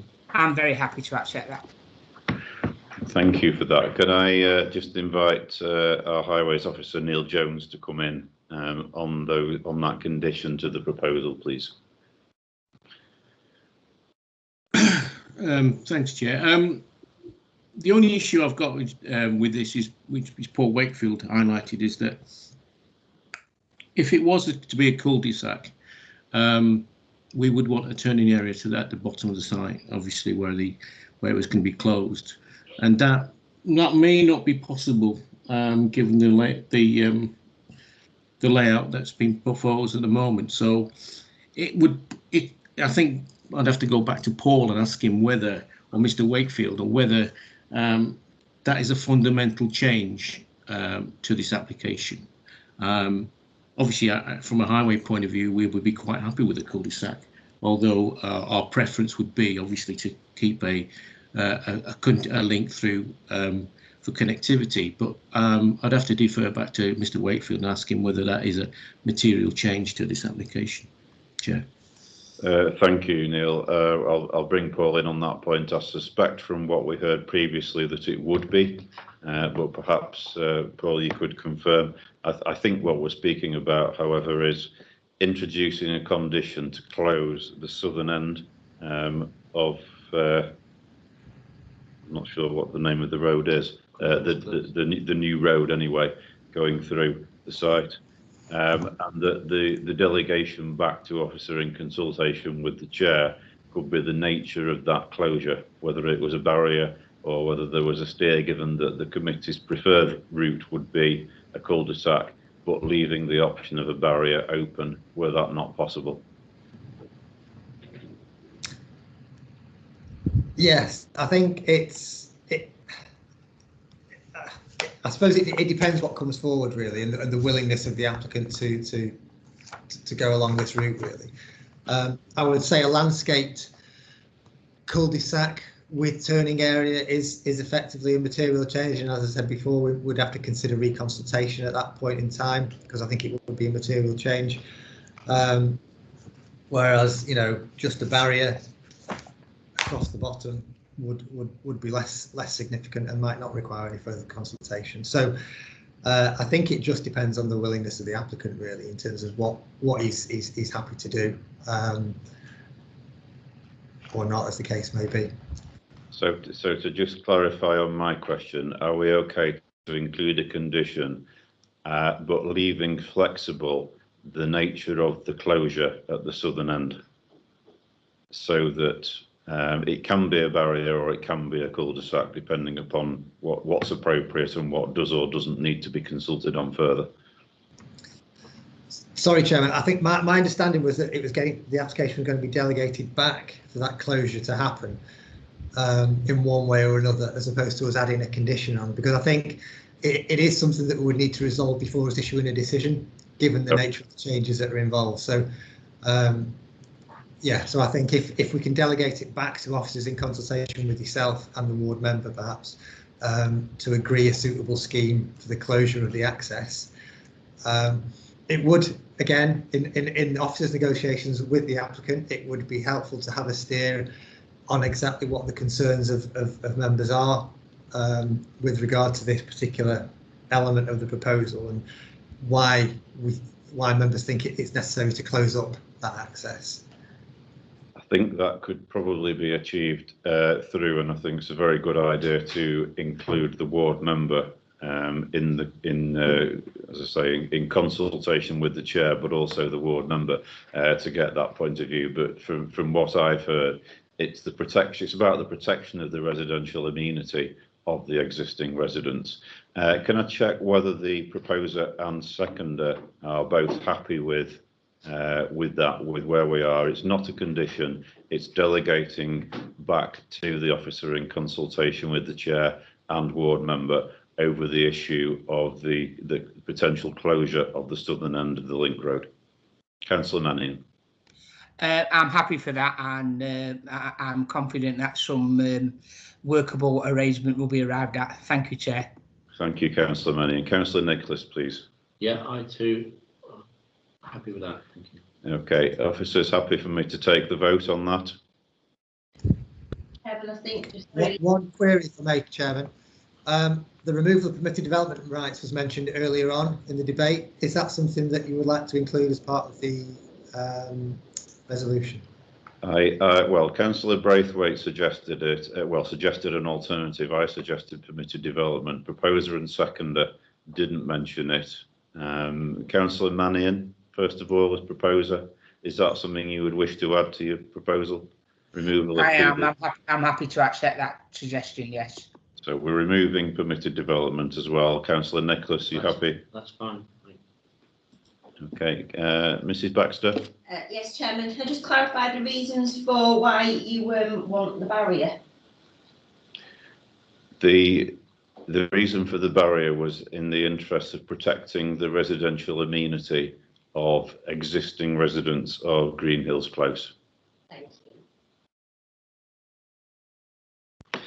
Okay, so it's been proposed by Councillor Mannion, seconded by Councillor Nicholas for approval with the additional condition removing permitted development rights and delegation back to officers in consultation with the chair and local board member in relation to the closure of the southern end of the link road.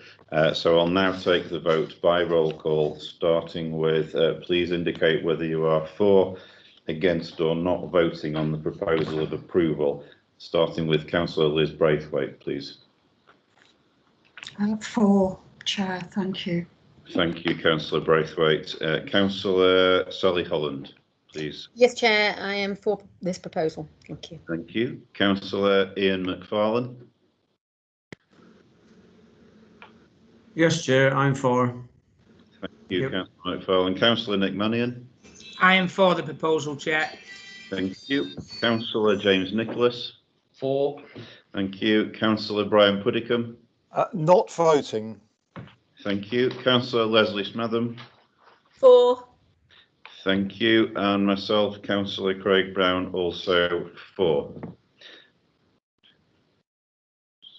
7. So thank you very much, members. That's clearly carried for approval by 7 votes in favour and 1 abstention. Thank you very much.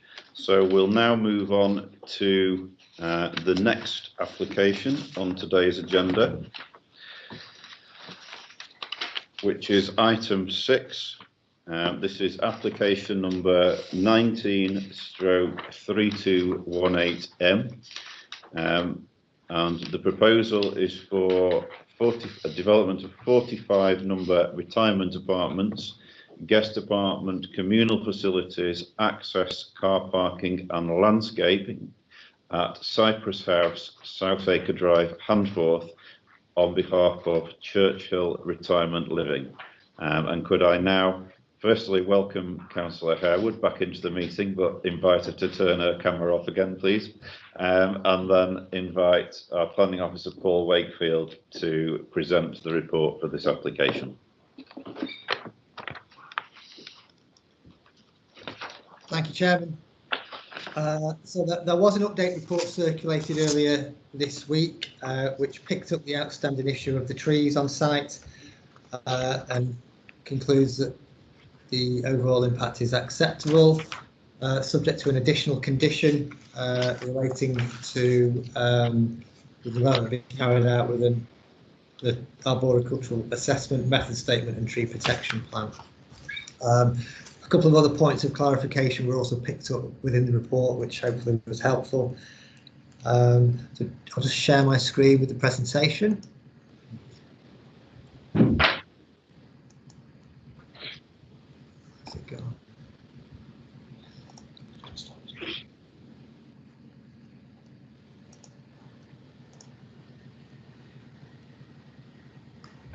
So can we see the presentation, Chairman, if I can just confirm? We can indeed, thank you, Paul. So just flicking through. So this is the application site. It's Cypress House. Well, I suppose it's a former care home. It's been vacant, I think, since 2006.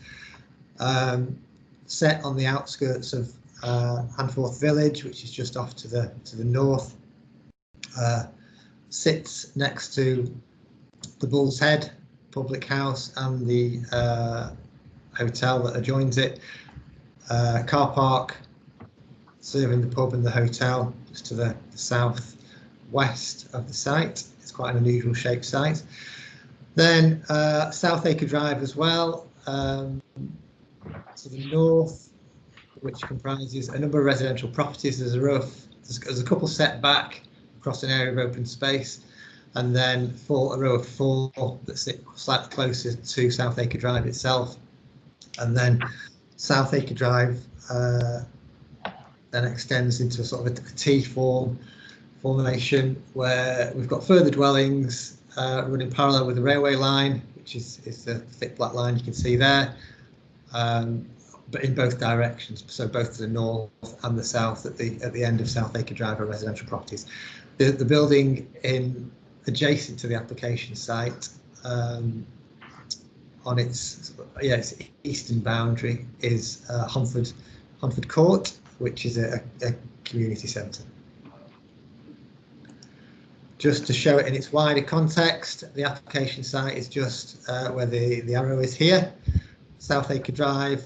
You can see Handforth train station just around the corner, very convenient for the site, and the village centre not too far away, just further to the north. And you can see the Premier Inn public house, and this is probably the closest area of open space, which is at the corner of Manchester Road and Dean Drive, down at the southern end there, past the industrial buildings on the I think it's the Deanway Trading Estate, I think it's called. A few photographs of the application site. So this is South Acre Drive, with the nearest residential properties on South Acre Drive, looking on the right hand side, looking towards the existing care home building. You can just see on the left with these projecting bay windows.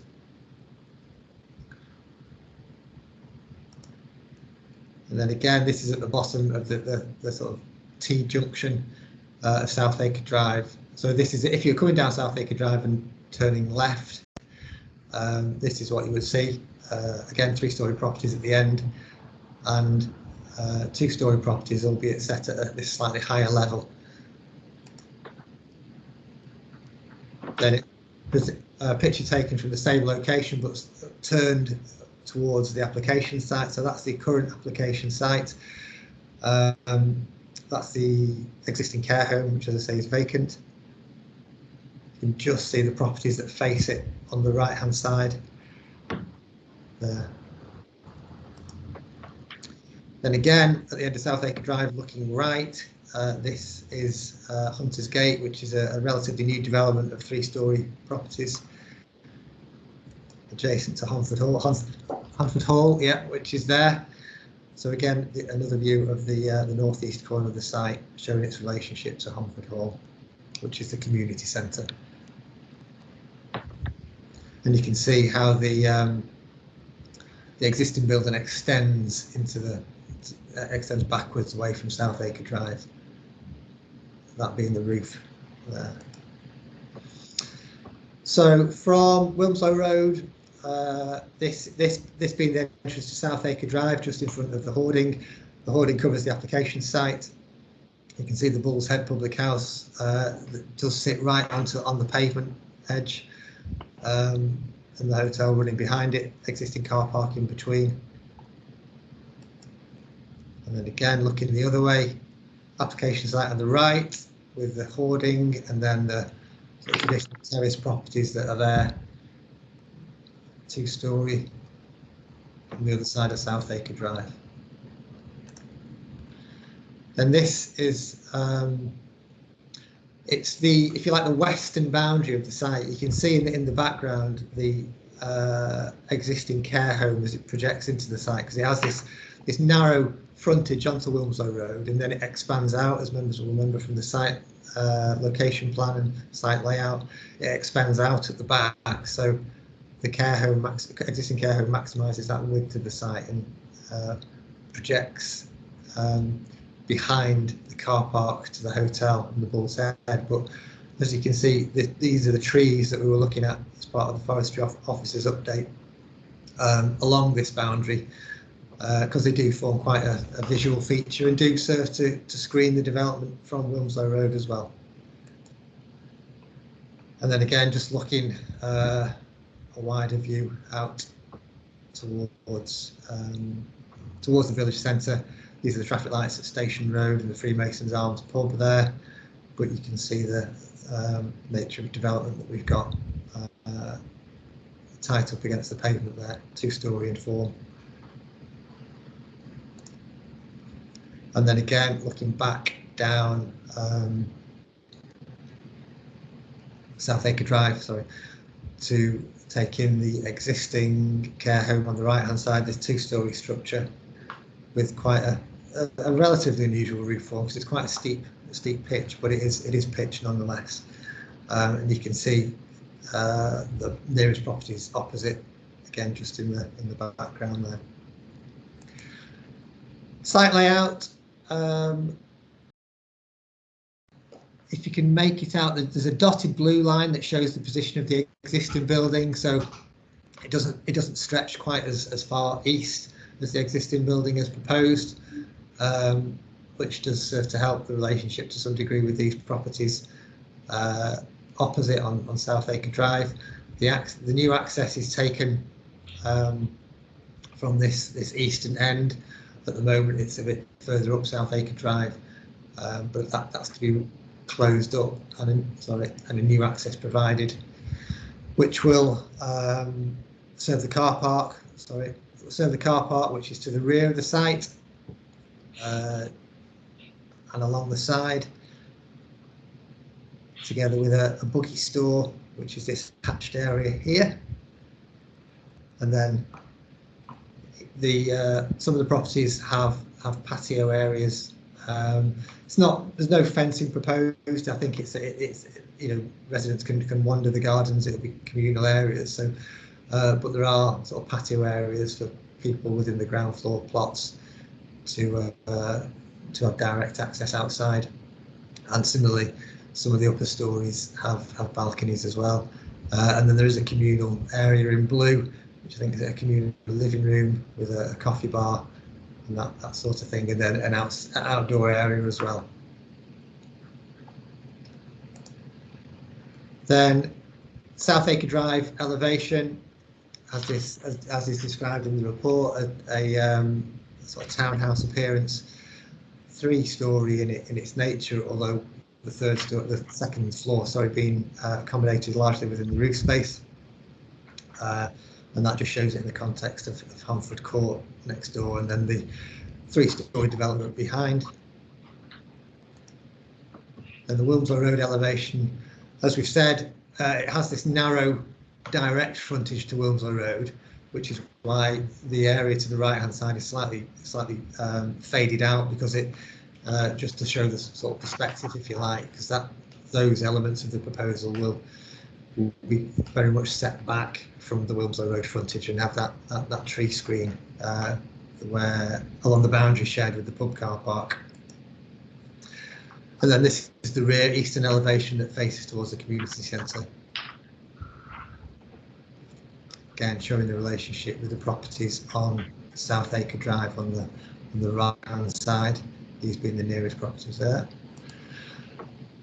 And finally the southwest elevation, so that faces towards the pub car park primarily, and the trees. And as set out in the report, Chairman, it is recommended for approval subject to Section 106 agreement and conditions. Thank you very much. Thank you very much, Mr. Wakefield. We have a number of public speakers registered to speak on this item, so I would like to invite the first of the 2 ward councillors, Councillor Julie Smith, to turn on her camera and microphone and prepare to address the committee. Councillor Smith, you have up to 2.5 minutes. Please begin when you're ready. Thank you, Chair. My main concern is about the transport statement. I believe it should be reassessed before planning permission is considered, as this has implications regarding the level of parking provision at the development.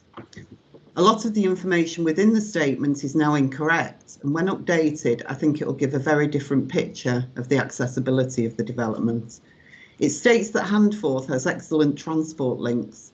The reality is that local transport is practically non-existent and certainly not accessible to all residents.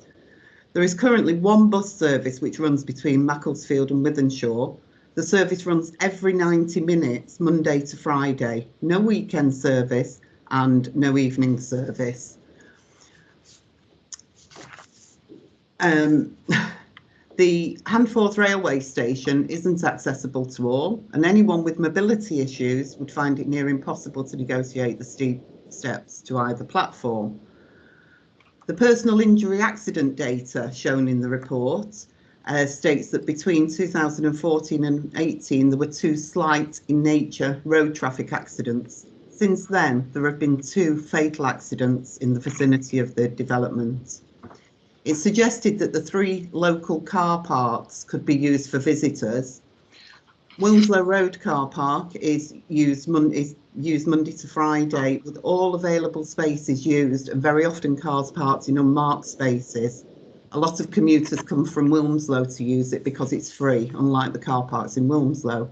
The School Road car park, some distance from the development, and again is regularly oversubscribed. The 10-hour limit there was lifted last year, and there is now no limit, which results in vehicles sometimes being parked there for weeks at a time. The Bull's Head car park. This is a commercial car park which is pay and display and is for patrons of the public house and hotel, and was made pay and display last year in order to discourage non-patrons from using it. Since the production of this report, parking restrictions have been installed on Dean Drive to the south of the development.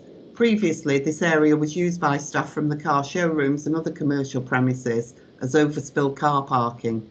The loss of this area for parking has resulted in even more vehicles using South Acre Drive and Hunters Gate. And my objection is based on the transport statement being totally out of date. Thank you, Councillor Smith. Could I ask, are there any members wishing to ask a question of Councillor Smith, please? Yes, Councillor Ailift Harewood, please. Chair, I'm getting your objections are purely on parking and not the development. Is that correct? That is correct. I'm not averse to the development, but I think it is overdeveloped in its current guise. And I think the car parking provision is not adequate. Can I ask a second question, please? Please go ahead, Councillor Harewood. How close was this in the vicinity of the development? You said there were fatal accidents. How close to that vicinity, please? One was at the traffic lights at the Freemasons Public House, and the other one was to the south of the development, up near the garden centre, where an elderly lady was knocked off her bike. Can I ask how near in terms of length of?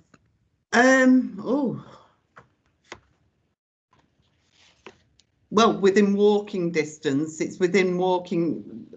The transport plan states that it's before the bus stop, the nearest bus stop to the development, which is considered within near walking distance, so quite close.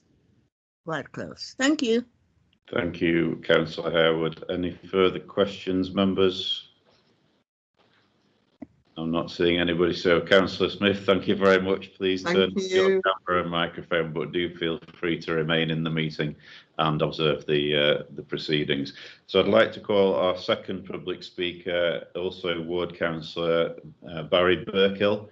Would you like to now turn on your camera and microphone and address the committee? Councillor Burkill, you also have 2.5 minutes. Please begin when you're ready. Thank you, Chairman. Churchill's similar application on this site was for 44 C3 use apartments in 2 blocks of 2 stories, with 51 car parking spaces provided. Some of this parking was to be underground, underneath the second block. It lay around for 2 years without determination and was finally concluded by officers in May of 2018. It was not possible to provide, if it was possible to provide 51 car parking spaces on that superior application, then why are we now faced with only 23 spaces for 45 apartments when the requirement, even if we accept the very questionable premise that this is a sheltered accommodation, would be for 38 spaces? This is likely a C3 use in disguise to maximise the number of apartments and to reduce the parking provision, which really should be around 60. The large shortfall is crucial for this area of South Acre Drive, where parking is such in high demand. All parking should be associated with this development, should be on the site. Handforth, as has been said, is only 100% car parking spaces usage, and public parking is full by 8:30 in the morning. And the Bull's Head, as has been said, has introduced charges. The notion that elderly residents don't drive is not true. Their independence is much geared to their cars, particularly for heavy shopping from supermarkets which are at least 2 miles from Handforth, where there will soon be no buses at all passing through Handforth, and making people isolated. All retirement developments in the surrounding areas have fully occupied parking spaces, and some have waiting lists for which when they become available. The site's the highest part of the area, and the street scene adjacent is of 2-storey properties, and this is 3-storey development, out of keeping with the neighbourhood and dominating the area. The core strategy requires 30% affordable housing on site, and if we are to fulfil this obligation to our communities, we shouldn't deviate away from it. The present owners have only recently, last year, bought the land and should have adjusted their bid to reflect the known affordability requirements of this council. not to overbid and then to try to make the project viable by attempting to reduce the council's established standards of providing affordable homes for our communities. Thank you, Chairman. Burkill. Managed to gabble through it. Just out of time at the end, but thank you. Any questions, members, please?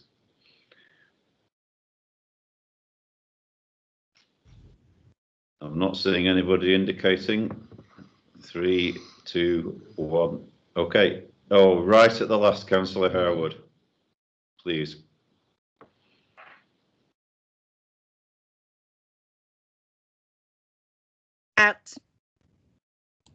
Please go ahead, Councillor Harewood. I think you've pressed your mute button, so we can't hear you currently. Right. Sorry about that. I take your point about the parking. Are you suggesting that apartments and houses are the same? And are there no other 3-story places within that vicinity? Is that what you're saying? Yes, Councillor. Well, that's correct. That's right. So apartments are different to houses. Yes. Because you spoke of affordable housing. Do they equate the same number to affordable housing? Yes, but we haven't got the quota of affordable housing on the site that we should have. Okay, thank you. Okay. Thank you. Any further questions, members? Nope. So thank you, Councillor Burkill. Please could I ask you to turn off your camera and microphone? Chairman. Remaining. Thank you very much. If you wish to do so. And I'd like to invite our third speaker now, Donna Barber, who is a supporter. Could I ask you to now turn on your camera and microphone and prepare to address the meeting?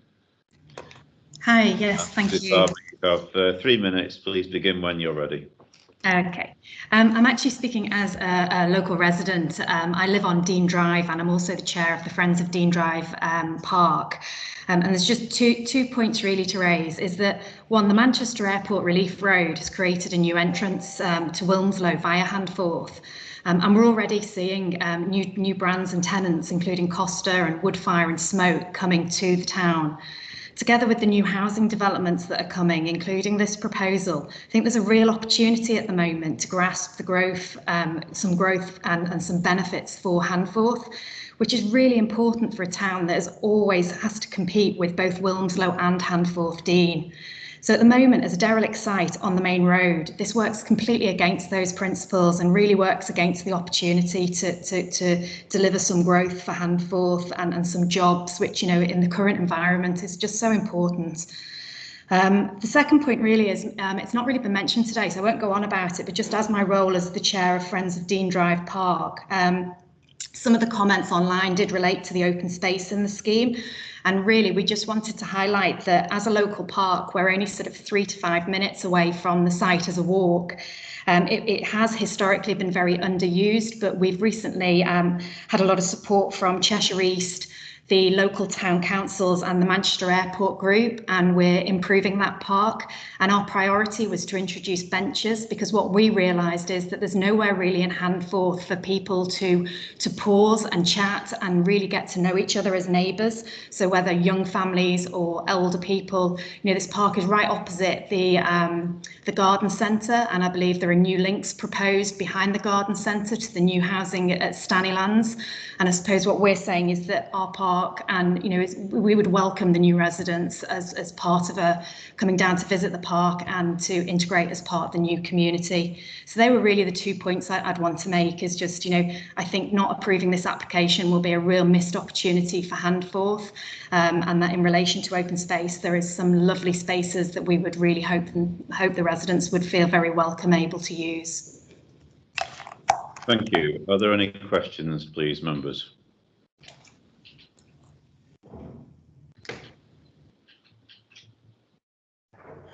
Looking like nobody wishes to ask a question, so if I could ask you to turn off your camera and microphone. Thank you, Mr. Barber.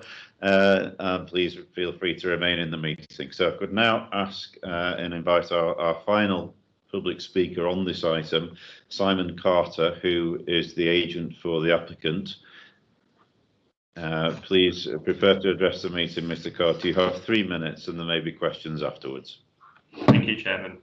Good afternoon, Chairman and councillors.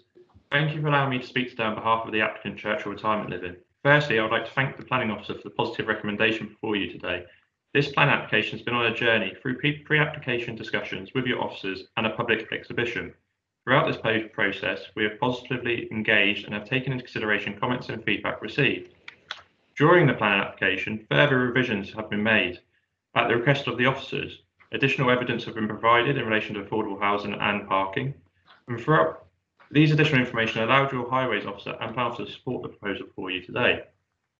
This application is for a retirement living development. Retirement living developments provide accommodation that consists of purpose-built apartments with communal facilities including an owner's lounge, lodge reception, mobility scooter store, a guest room. It does not provide care services associated with a care home, but provides support to enable residents to live independently. This includes direct access within the apartments to a 24-hour care line, provide assistance and a lodge manager, who not only manages the lodges, but it helps the residents arrange appointments and ensure they have all they need. The age restriction of the proposed development is 60 years old with a 55-year-old partner, but the most common purchaser of a church retirement living development is an 80-year-old and they're living alone. Retirement living is needs-based, with most purchasers sadly having a life-changing event. One example is losing a loved one. This unfortunately results in the purchaser living in a home that is larger than their requirements, unable to keep up with the maintenance and becoming isolated and lonely. Retirement living is very much a community, removing the isolation of living alone and the pressures of maintenance of a property. It offers the opportunity to make new friends, live in a highly sustainable location where you can walk to the shops for your day-to-day needs. All of Churchill retirement living developments across England and Wales fall within 0.5 mile radius of a village or a town centre. This is an essential factor for Churchill retirement living developments. The location has several tangible benefits and it encourages the owners to walk and use the local facilities. Our owners are basket shoppers who support the local high streets and shops rather than rely on the internet shopping. By virtue of the sustainable location, few residents choose to keep their car, and those do not use them very frequently as such. Through the promotion of walking and the use of mobility scooters, the scheme encourages reduced car usage, which has significant environmental benefits. The proposal provides 23 parking spaces at a ratio of 0.5 spaces per apartment. The ratio identified in the parking surveys undertaken by Churchill Retirement Living details an average requirement of 0.28 parking spaces. The proposal here is higher to reflect the concerns raised by local residents, and at the request of the highway officer, we have included 2 dedicated visitor spaces. This development provides for sufficient parking above that which would be required. The development of this vacant tired site will bring life back into the site and deliver development on a previously developed brownfield site. We have worked hard with the urban design officer to bring forward a scheme that is mindful of its prominent position and existing neighbours. The need for older people housing has also been identified in the council's own evidence base, but it is well known that older people housing need in this country is critical. I use the word critical as the term used by I'm afraid you're out of time now, but please remain on the line as there may be questions from members. Are there any questions, please, for Mr. Carter? Yes, Councillor Smetham, please. Thank you. Your experience with previous your other housing properties for older people, can you give us a rough average of what the parking requirement needs are as a proportion? You mentioned this one was 50%, I believe. So Churchill Retirement Living do surveys and provide evidence in their transport statement to set out what happens at other sites. A ratio of 0.28 car parking spaces per apartment is the average for surveys across other sites. Thank you. Thank you, Councillor Smetham. Councillor Ian McFarlane, please.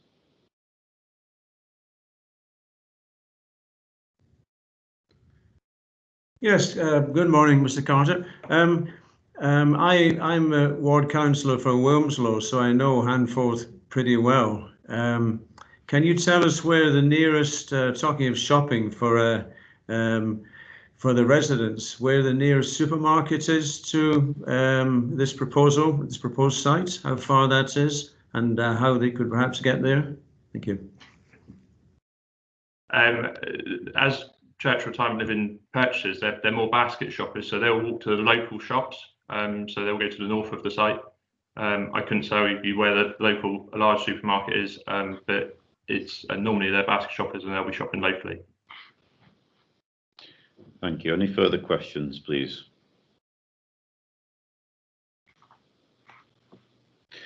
Nope. So, Mr. Carter, thank you for your time. Could I now ask you to turn off your camera and microphone, and but please feel free to remain in the meeting.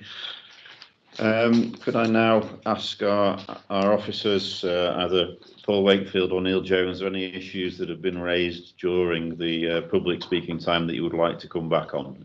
Mr. Wakefield first. Thank you, Chairman. Only one point from me, because I think most comments relate to the car parking, so I'll leave that to Neil.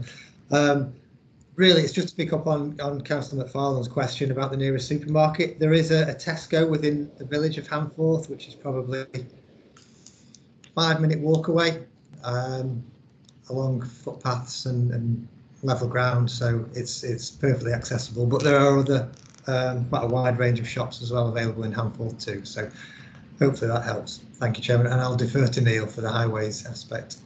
Thank you. Mr. Jones, could I invite you in at this point to several issues are raised around parking there? Yes, no surprise, Chair. Thank you. No surprise for that one. I think for the members, highways have had we've been considering this for some time about the parking issues, because we knew that parking would be an issue with this application. And we've been speaking to the applicant for a while to try and maximise the parking on this site, and they have increased it to somewhat, and we had to make a recommendation on this application, and we've gone for one of approval. But just on the parking issues, yes, I'm sure all members know that it's below our standards, and members will have to take a view on that. From a highway point of view, we were concerned about whether any overspill parking or lack of parking would cause us any issues on this site, and we didn't feel that visitors or residents would park many cars on the local highway network, causing us issues. We looked at the survey data that the applicant has put forward from Churchill's. We've looked at some of the other Churchill sites, and it is correct that Churchill have provided more spaces on this site than they normally do in other sites. And we looked at some of the other Churchill sites as well to see if they caused any over parking or overspill issues, and they don't seem to cause that many issues. So on balance, we thought that was acceptable. I think also members need to take account of whether all of these residents will have a car or not. Some of them obviously will do and drive, but there may be some residents that don't have cars in a location like this, which is fairly close to the town centre, and there are amenities which are reachable by walking. So we had to do an unbalanced decision here, Chair, and we've gone with an approval on this case. But as I said, we always knew parking was going to be an issue on this one. Thanks, Chair. Thank you, Neil. Before you go, we're about to move to members' questions, and I had one that I wanted to kick off with, actually. I'm sure I've read within the report, or I seem to remember I've read that there's a proposal for the provision of 38 spaces, but that our standards would require 60. However, I've heard in the public speaking time a figure of 23 mentioned. So could I just ask you to clarify how many spaces in total the standard require, and what the proposal is to provide, so members could understand the difference between the two? Yeah, that's fine, Chair. I think if we were talking about 2-bedroom apartments on their own and no care at all, that would be 60 spaces. So if it was just apartments on the site, 2-bedroom apartments, that would be 60 spaces. If it's going to be sheltered accommodation, which is proposed at the moment, that would require 38 spaces. But we've got on the site at the moment 23 parking spaces. I hope that clarifies your question, Chair. It does indeed. Thank you, Mr. Jones. I'd like to now invite other members to put their questions back to officers if they have any. Are there any questions, members, please? Yes, Councillor Smetham, please. Thank you. I'm just wondering if there are any standards for disabled buggy storage in parking standards terms, or even in storage in the buildings for older people's houses. Thanks, Councillor Smetham. I'll take a few questions and then go back to officers with them all. So Councillor McFarlane next, please.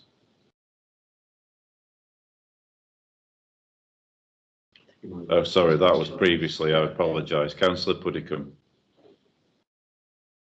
Yeah, thank you.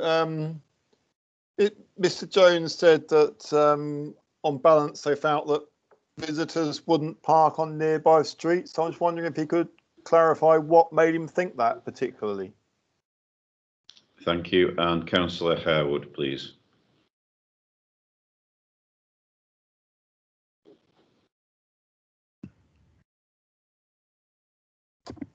Thank you, Chair, but my question has been asked by Councillor Smetham about the parking for other kinds of vehicles on the side, like scooters and other things. Is that being provided?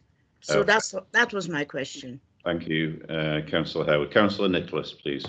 Yeah, thanks, Chair. It was just a couple of comments that Neil Jones made. He said that there were some issues at other Churchill sites. I just wondering if you can elaborate on that. And also said that the proposal was sheltered accommodation at the moment. Is that, are you trying to tell us that there might be some change in the future? Thank you. Thank you. And Councillor Holland, please.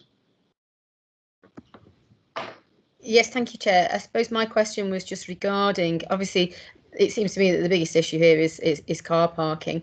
I know that I've got elderly relatives both in 3-bedroom houses, and only one member drives in each of those houses, so you have to put it into context, really. And my question is do we have any statistics for how many people are likely to drive over a certain age? Is there any statistics that give us some clarity on how many people might be using a car in this type of accommodation? Thank you. Thank you. Are there any further questions, members, before I go back to our officers for some answers? Yeah, Councillor McFarlane, please.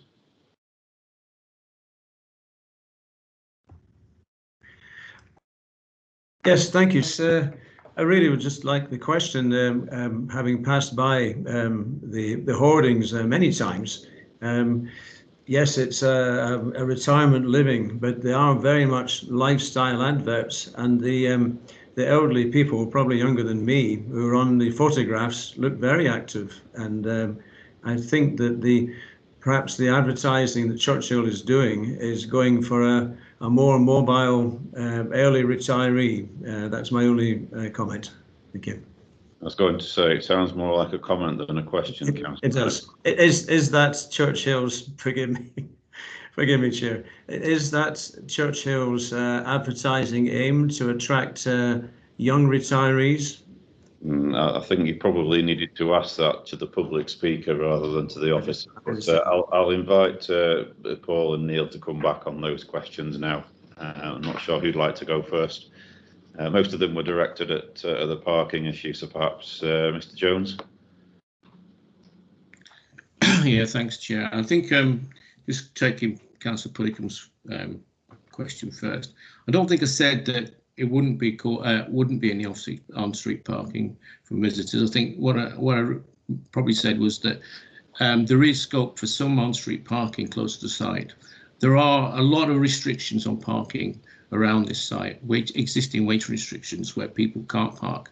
So there may be some overspill. I didn't say there wouldn't be any overspill. And also, we did hear there is a car park, but we did hear from one of the speakers that is quite full. But just on that question, there may well be some overspill. I mean, surely there may be, given the number of spaces on this site. So hopefully I answered that one. On the buggies, well, I'll defer to Paul. There's no highway standards for buggies at care homes. We haven't got that, unfortunately. We would just require some buggy parking normally on care homes. Just taking a question on parking standards and whether we've got any data on this. Well, we haven't got any specific data on how many residents have cars. What we have got is the information the applicant submitted in terms of other Churchill sites and how many cars are parked on other Churchill sites. And they're showing slightly less than the half a space each that we've got in this application. So that's a statistic that they've produced. As I said, we've looked at those other sites, and there are less parking spaces on this site coming forward. Just on the other question on Churchill, I don't think I did say there were many other problems with Churchill. I think what I did say was that we've looked at the Churchill sites, and they don't seem to cause a lot of overspill parking. That we would go back and say, well, that is a real issue that we'd have to address in future applications. So hopefully that's answered that question. Okay. Thank you, Neil. Mr. Wakefield, please. Thank you, Chairman. Not much to add, really. No, there are no standards for buggy storage for developments such as this. I think it's just based on the experience of the applicants, really, because usually they are quite experienced applicants who create this sort of accommodation. So yeah, they just provide it for their residents and not to comply with, not with a specific aim to comply with a particular policy, because we don't have one. I think it might just be worth clarifying, just in terms of the parking standards, because I know we've had two different standards referred to, just to explain what the differences are. As we said before, if there were C3, a standard C3 open market to all ages apartments, the parking standard for the development would be 60 spaces.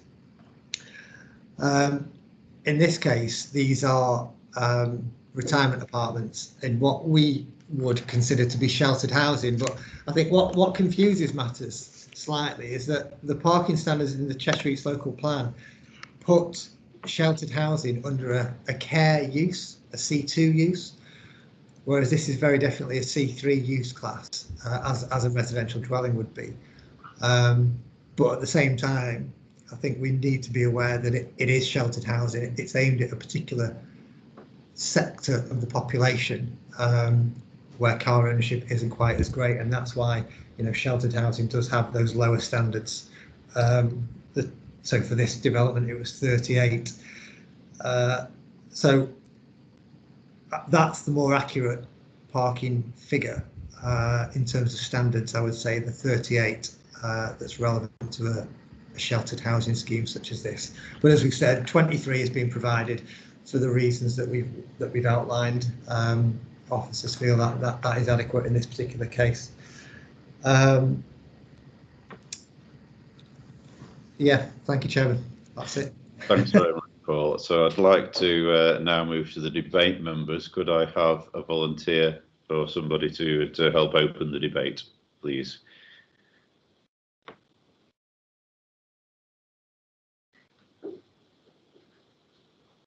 Councillor McFarlane, I think you probably are the closest, actually, but thank you for volunteering. Then Councillor Mannion. My pleasure, Chair.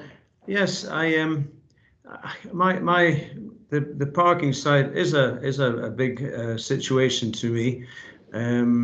Yes, the 23. I've had a look at it. South Acre Drive. I looked in the other day. Looked in this morning as well. Had no spaces outside the old care home. I agree with the ward councillor that I feel that more parking should be provided on site for the residents. They will need to walk half a mile downhill, then half a mile back uphill to get to Tesco's and on the supermarket on the bypass, and there are no other real shops at all in Handforth. So it's a bit of a non sequitur, that one, I'm afraid to say.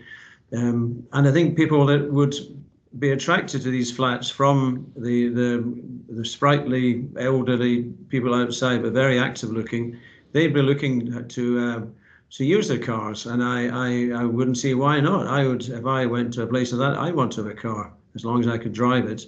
And but I'll just listen to the further comments and see what people say. Thank you. Thanks, Councillor McFarlane. Councillor Mannion, please. I'm afraid I have to correct Councillor McFarlane. At the Paddock Shopping Centre, there is a supermarket. You don't have to go on the A34. There is a Tesco supermarket there. My concern about this is the car parking. The Department of Transport figures for 2016 stated that 57% of people over the age of 70 hold a current UK driving licence. And that's been steadily increasing year upon year. So it is reasonable to assume that that figure may have got closer to 60%.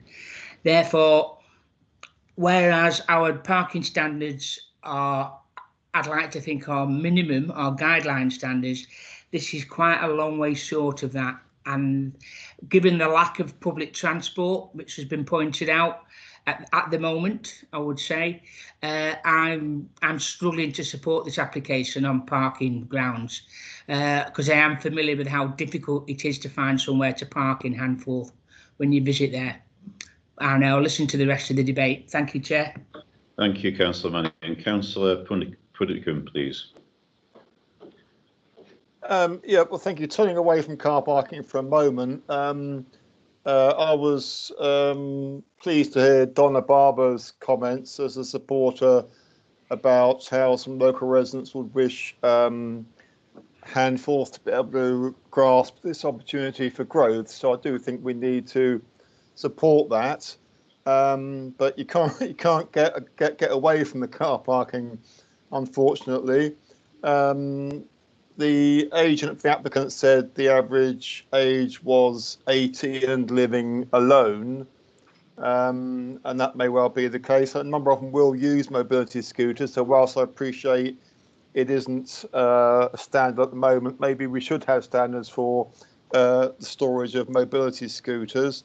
And on the specific car parking, I think the application is actually for 21 spaces because 2 are for visitors, making up 23 in total. Councillor Burkill convinced me that a lot of people there will be driving. My own mother only gave up driving last year at the age of 90. So I think we know that a lot more of these occupants, these places will be occupied by people who do wish to drive. So car parking at the moment is not acceptable. Thank you. Thank you, Councillor Puddicombe. Anybody else wishing to speak on this?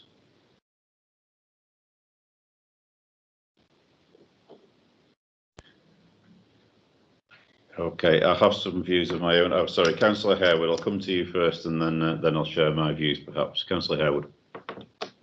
Thank you, Chair.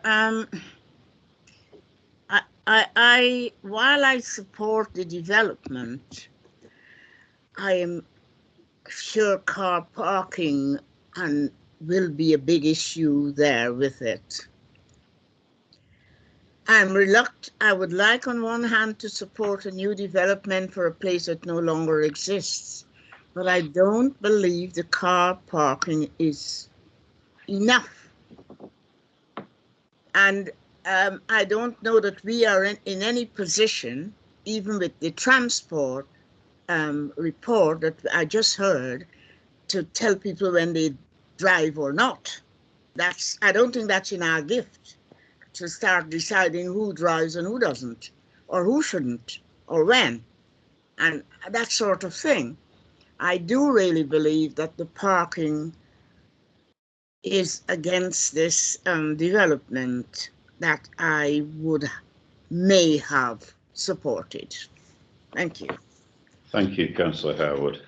Perhaps I could just briefly share my own views on this. I, like Councillor Harewood, wish to support the principle of redevelopment. I'm sure most of the residents of Hamforth actually are crying out for this site for something to be done with it. I recall this site came to a previous planning committee, and I think back in about 2016. But I'd like to draw members' attention to two of the internal consultee responses that appear on the planning portal. They are referred to in the report, but perhaps not highlighted quite to the extent that they could be. The response from Heritage Design and Landscape raise an objection to this on 5 reasons. Firstly, unacceptably adverse physical landscape effects caused by low proportion of soft ground retained on the site. Secondly, lack of mitigation for loss of soft ground. Thirdly, insufficient mitigation for loss of vegetation. Fourthly, insufficient information regarding topography, vegetation and boundary treatments. Fifthly, unacceptably adverse visual effects caused by the extent of the proposed building and its proximity to Wilmslow Road and South Acre Drive. And I'm not convinced that those, particularly the last one, have been addressed in the report or in the update. And then secondly, the amenity response from ANSWER, which states that private amenity space for apartments is important for private and communal use. The proposal includes only a very small amount of private amenity space for future residents, and the quality of that, given the cramped nature of the proposal and orientation of the building, is low. In some areas, the boundary is as close as 2.3 metres and a patio is 1.5 metres away from Wilmslow Road. The larger, presumably communal seating area will be shaded by the building and mature trees and is not given enough space and is situated 3 to 4 metres from the apartment living space. These are before we get on to addressing the issue of parking, which has come up already. Even if we take the lower of the 2 measures that our guidelines set out, the requirement for 38 spaces, the proposal for 23 is almost a 50% under provision of what would be required, and that gives me some cause for concern.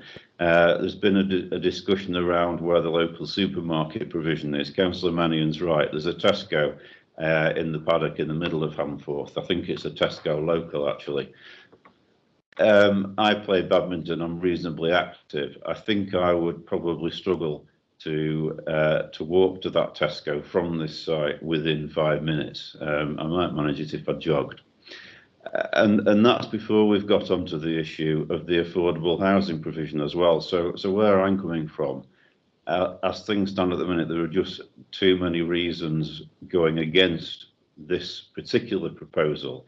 And I think the reason for that is it comes across as trying to cram too much in. 45 units, I question whether that is really an overdevelopment of this site. And if a smaller number of units had come forward, then perhaps those issues around the soft landscaping, around the parking, and around the relationship between this proposal and the street scene and the surrounding properties would not be an issue.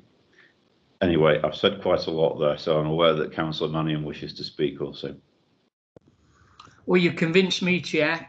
I think on that list of grounds, and for those of us who were councillors in the previous previously, where the situation at the Belong development on Kennedy Avenue in Macclesfield was one where it was narrowly passed with very little on-site car parking, and the consequences were that in the end Belong had to acquire a piece of land off the council to build an extra car park next to it.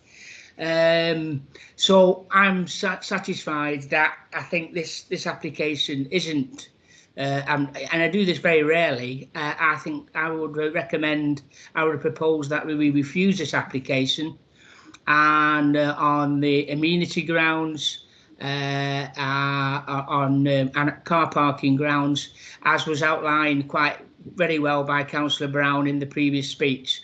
It is. We're trying to cram too much onto the site, and it's just going to be overbearing for residents on the streets behind it, and we're going to get even more conflict with car parking for residents and visitors, especially at weekends when there's no public transport whatsoever. So I'm happy to propose, albeit rather reluctantly, that we refuse this application on those two grounds. Thank you, Chair. Thank you for that proposal, Councillor Mannion. Councillor Puddicombe, please. Yeah, again, with a bit of reluctance, I'll be happy to second Councillor Mannion's proposal. Thank you, Councillor Puddicombe. So I've noted that we're proposing, oh sorry, Councillor Smetham, did you wish to speak before I go back to the officer? Yeah, yes, please. I'm just considering what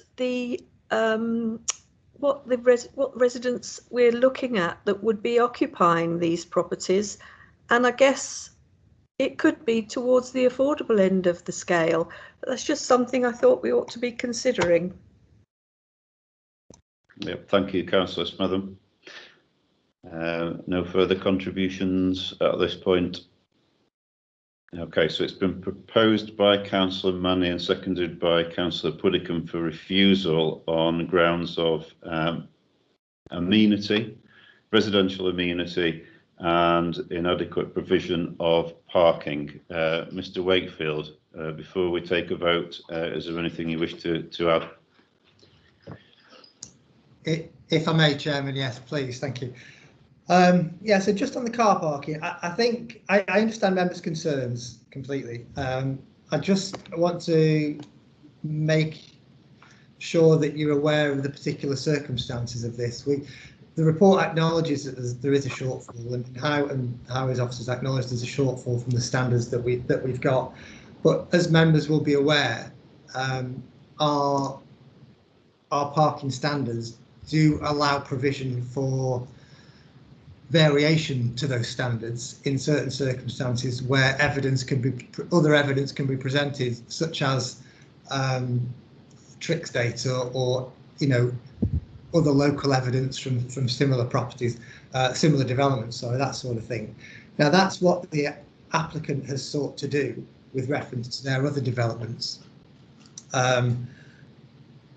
Having carried out parking surveys and understood the demand that was taking place on those particular sites, and they have a reasonable degree of information in that regard, and that's what we tried to explain within the report, that the acceptance of the lower parking standards has arisen out of the additional information that's come from the applicant based on their experience and evidence, if you like, research evidence carried out on real life circumstances. So they've got evidence to back up their claim that lower parking levels are acceptable. But at the moment, we're not really coming back on that with any justification. So I suppose if members could possibly, I'm just thinking with regards to a potential appeal in the future, we need to defend it in one way or another. So it will be good to understand why you're not giving weight to the additional information, or not enough weight to the additional information that's been provided by the applicant to support their parking provision that they're putting forward is based on realistic examples and real life examples. So that's one thing that we could just do with clarifying. In terms of reference to lack of public transport, yeah, I accept that the bus services are relatively limited. I think every 90 minutes, I think Councillor Smith mentioned. Train services possibly a bit more often. There are regular services into Manchester and to Wilmslow as well, at least on the hour. The train station is a couple of minutes walk away from this application site, so it is accessible by public transport. Yeah, the Tesco, I think Councillor Manning corrected Councillor McFarlane. It's not the Tesco at Hanforth Dean, as you said as well, Councillor Brown. It's the one in the Paddock Shopping Centre, which is apparently 500 metres away from the application site. The landscape objection, we did feel as though we did cover it within the report. It's the consultees that are listed are identified as those that are external to planning. Obviously, the landscape officer is within the planning department, and so they're not. That they feed into the overall recommendation. And I think what's happened within the report, we do acknowledge the concerns that they raise, but we have regard to, well, it's set out as to why we don't agree with that particular objection in this case. Similarly with answer, you know, it's fine to say that there's not enough amenity space, but what is enough amenity space? We don't have a policy that specifies amenity space for apartments. So again, it's not a robust position to take just to come to a conclusion that there's not enough space when it is an apartment block. It's usual for apartments not to have outdoor amenity space. As Mrs. Barber explained, they've got the Dean Drive local facilities, you know, a few minutes walk away. There's Merrion Road Park within the village as well, which is close by. So there are other external recreation or leisure opportunities available to the residents. And sorry, Chairman, I've just lost lost my train of thought then. So yeah, it's just really just understanding it exactly a bit more, because the reason for refusal is amenity grounds. Exactly what that means. Is it amenity in terms of living conditions? Is it amenity in terms of the general character of the area? You know, the visual impact of the proposal. It's exactly what that means. So yeah, the two main points: understanding what that amenity point means, so we can refer to relevant policies should the application be refused, and similarly, just understanding how members have arrived, or understanding the weight that they're given to the applicant's supporting information that does help to justify the parking standards that are being proposed. Thank you, Chair. Thank you, Paul. I will go back to the proposer and seconder in a moment just to seek their clarity on this. But as far as I understood it, and I will come to you also, Councillor Howard, as I understood it, the amenity issue was an inadequate provision of external amenity space for the future residents to enjoy, clearly having an impact on their quality of life. And secondly, the parking issue, for me, certainly, it's not simply that the parking standards, our own parking standards, are not being met. It's the extent to which they're not being met that I think certainly gives me a problem. Anyway, Councillor Mannion, as the proposer, can I come to you first?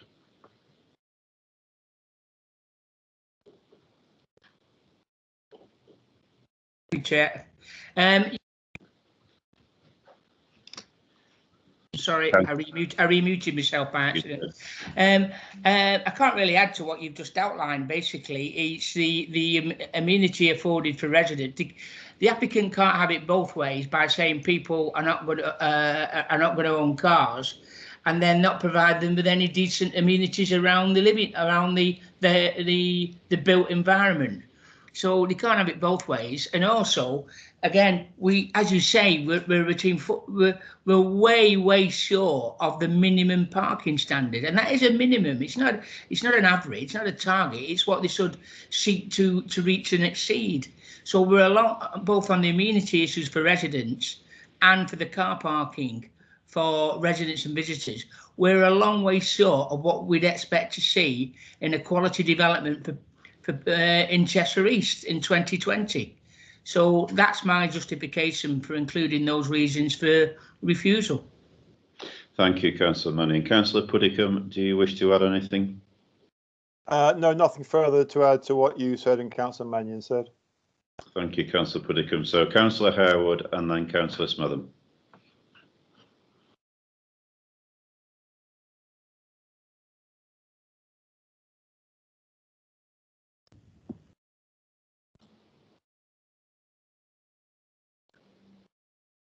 Councillor Howard, are you with us?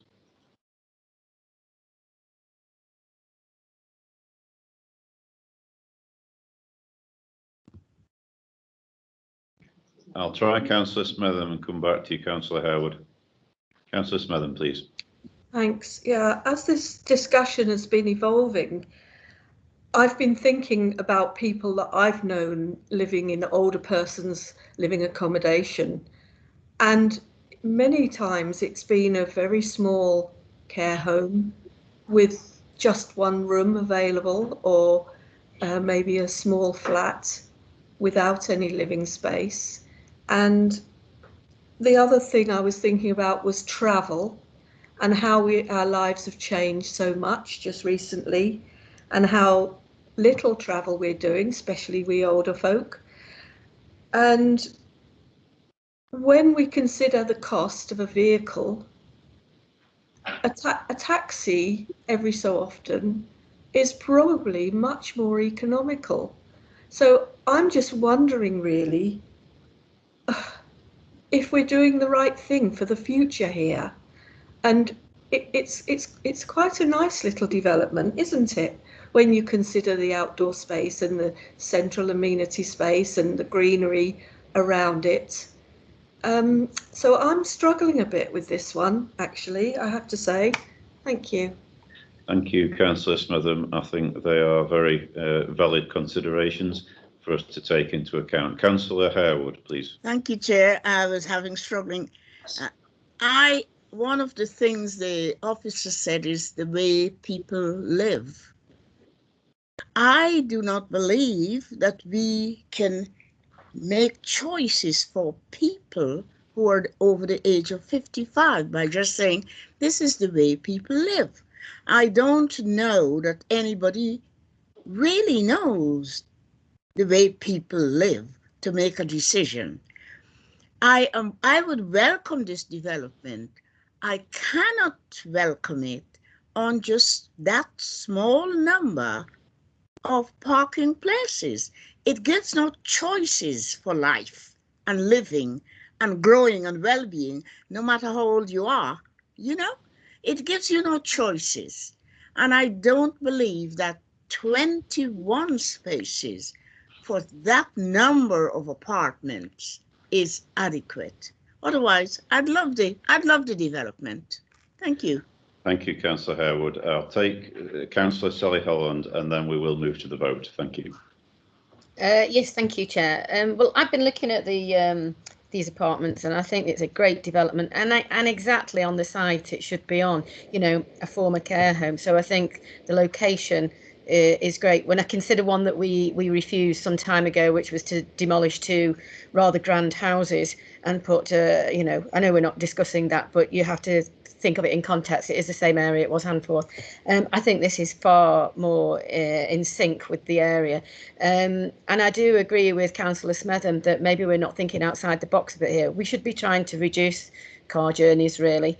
So this is an invitation to suggest that. That people do that, and I think you'll find that people will share a car in these circumstances more often.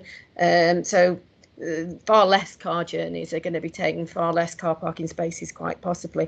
I think this is going to be an opportunity missed, actually. I think, like the resident said, and I'm a firm believer in rejuvenating areas, and I think this will bring a lot of business to Handforth, and it will rejuvenate the area. So I'm in favour of this. I think you've also got to think about an appeal system. This is going to be another development that could go to appeal and get passed, and then we as councillors are responsible for the lack of S106 monies coming in, and also for the cost that will cost to the council for that appeal. So I'm more in favour of this development despite the lack of car parking spaces, because I do believe in time that less cars are going to be required. Thank you. Thank you, Councillor Holland. Can I now just come back briefly to Paul Wakefield, our officer? Did those initial comments back from the proposer and seconder provide you with the clarity that you were seeking?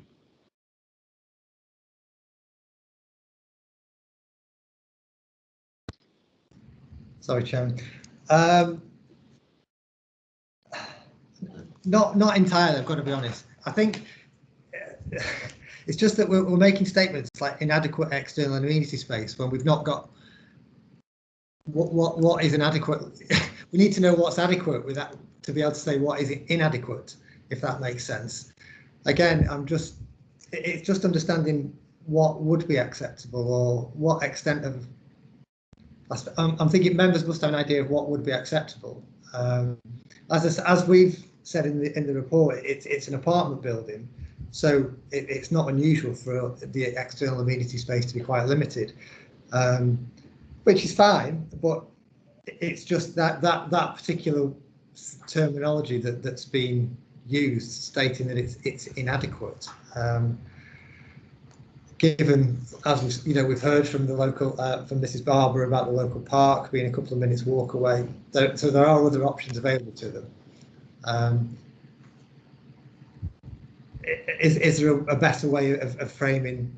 Well, let me put it this way. I've got, as a reason for refusal, I'm wondering if we could combine things to say overdevelopment of the site comprising lack of amenity space and soft landscaping and shortage of car parking, all evidence that too much development is proposed on site, contrary to policy SD2 of the local plan, or something along those lines. So it's, if you like, it's pointing to the extent of amenity space being of a limited nature, the lack of soft landscaping surrounding the property, the shortage of car parking, all contributing towards demonstrating that it is overdeveloped, that too much is being proposed on the site. Does that help? Sorry, Paul. I think it probably does, but could I ask you to repeat the policy that you just referenced? It's policy SD2 of the local plan and probably SE1. For those of us who are not as familiar with the policies as you are, could you briefly summarise them, please? SD2, well, SE1 talks about development making positive contribution to their surrounding areas in terms of distinctiveness and character of settlements. Ensure it. Oh no. I'm just looking for the right relevant sections that it could apply to. High quality public realm, like that. I mean, again, it's private amenity space.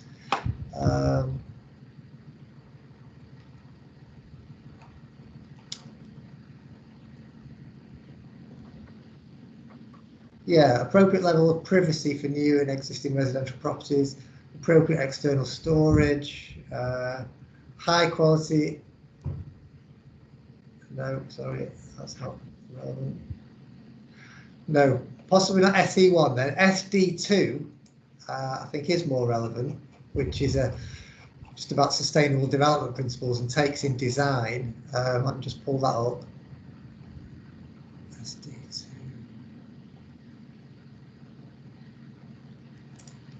There we are. So contribute positively to an area's character and identity, creating or reinforcing local distinctiveness in terms of, for example, there's a number of bullet points. One of them is massing of development, so the balance between built form and green spaces, green stroke public spaces, green infrastructure,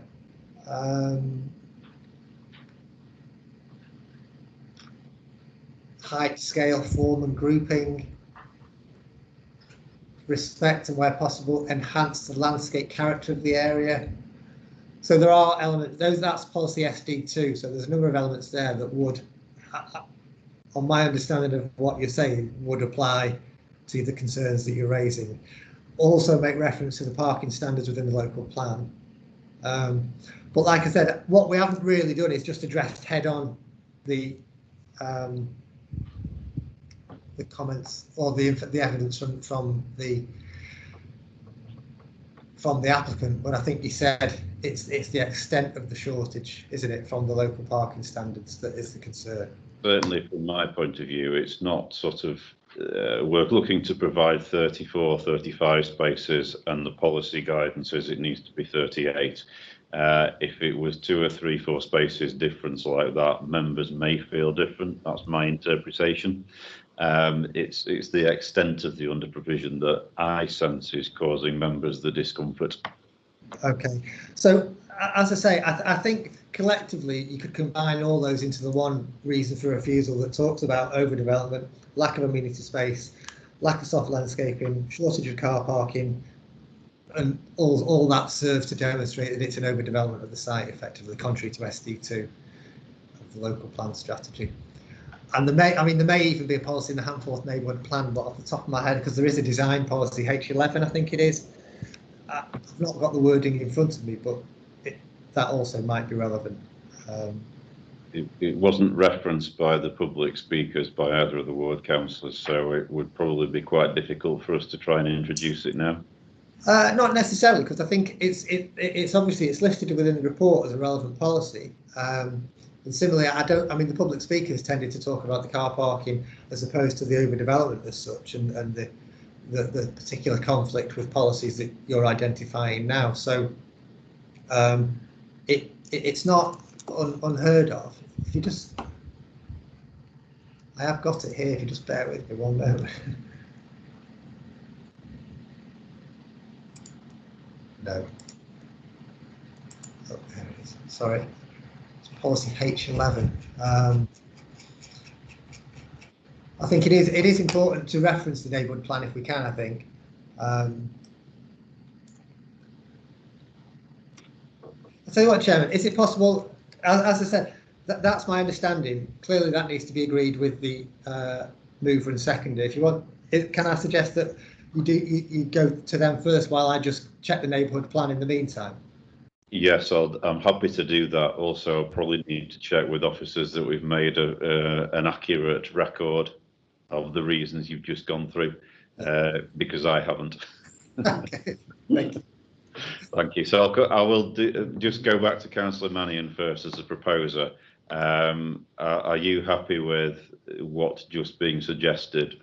Yeah, I am. And well, is it appropriate to state them in the context of the demographic profile of the people who are likely to live here?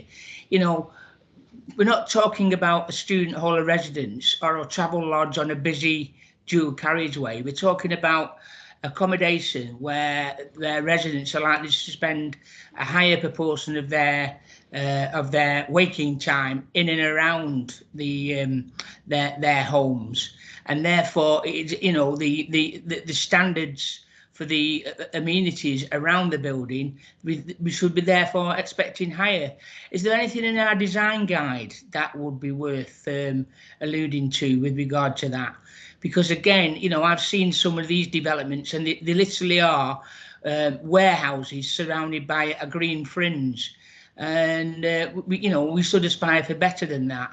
So again, I'd ask Mr. Wakefield, it's a question not a suggestion, is there anything that would help us with reference to by referring to the relevant part of our Cheshire East design guide? If not, I'm still happy with the comments and suggestions he's just made to us. Thank you. Thanks, Councillor Mannion. Councillor Puddicombe, as seconder, is there anything you wish to add? Are you content with what's been suggested by the officer?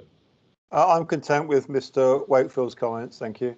Thank you, Councillor Puddicombe. So I'll come back to Mr. Wakefield, hoping that he's been able to track down the neighbourhood plan policy while we've been speaking. I have, but there's nothing that's jumping out at me that's particularly relevant. It was policy H11 that talks about encouraging high quality design, whereas the concern the members have raised is with regard to the actual design of the building. It's just the overall, I think the scale of it primarily in terms of the knock-on effects of the surrounding amenity space and land and car parking. So I can't currently see anything that is there that would necessarily apply in this case. So I think it's policy SD2 primarily that we would be looking at. Yeah, thank you. Did we make a note of the reasons why it was policy SD2, just so I can run through them before we go to the vote?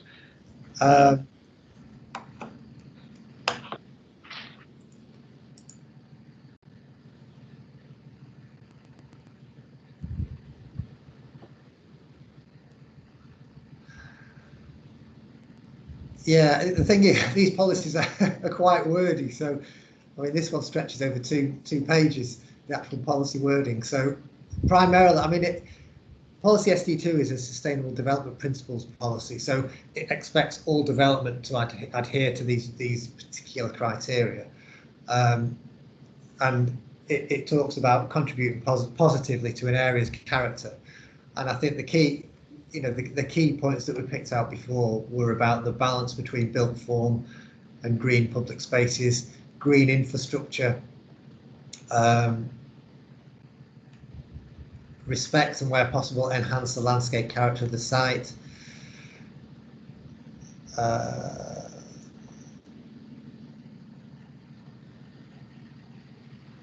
Yeah, those are the key points within that policy that would be relevant. I mean, to be honest, it's the policy that's usually quoted when we're refusing things in terms of the impact on the character of the area, or the visual impact of something. This is the policy that we would use. And also a specific reference to our parking policy. We can refer to our parking policy, yes, yeah. I think listening to the debate, that's pretty essential. Yeah, well, it's their parking standards, so it's part of the appendices to the local plan. So they are parking their guideline standards, if you like. I think I should also just make the point, obviously, that you are. Or make members aware of the potential implications for going against the sort of technical advice of officers. Obviously, as I explained before, evidence has been provided by the applicant to explain why they're putting forward this lower level of parking provision and why they feel it's acceptable for this particular development. That information has been considered and assessed by highways and by planning officers, and the advice that we've had from highways is that it is an acceptable justification for that shortfall. So obviously your decision is contrary to that advice, and obviously, with appeal proceedings, should we not be able to argue against that sufficiently well, then we are potentially at risk of cost applications being made against us as well. So but at the same time, that's the view that you come to. So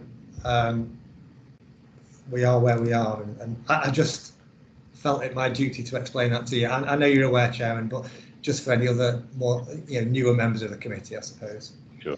We haven't mentioned private amenity space provision and quality of life. Is that all? Are they also covered by SD2? Well, this is the difficulty we've got, that private amenity space isn't covered in any policy. Right.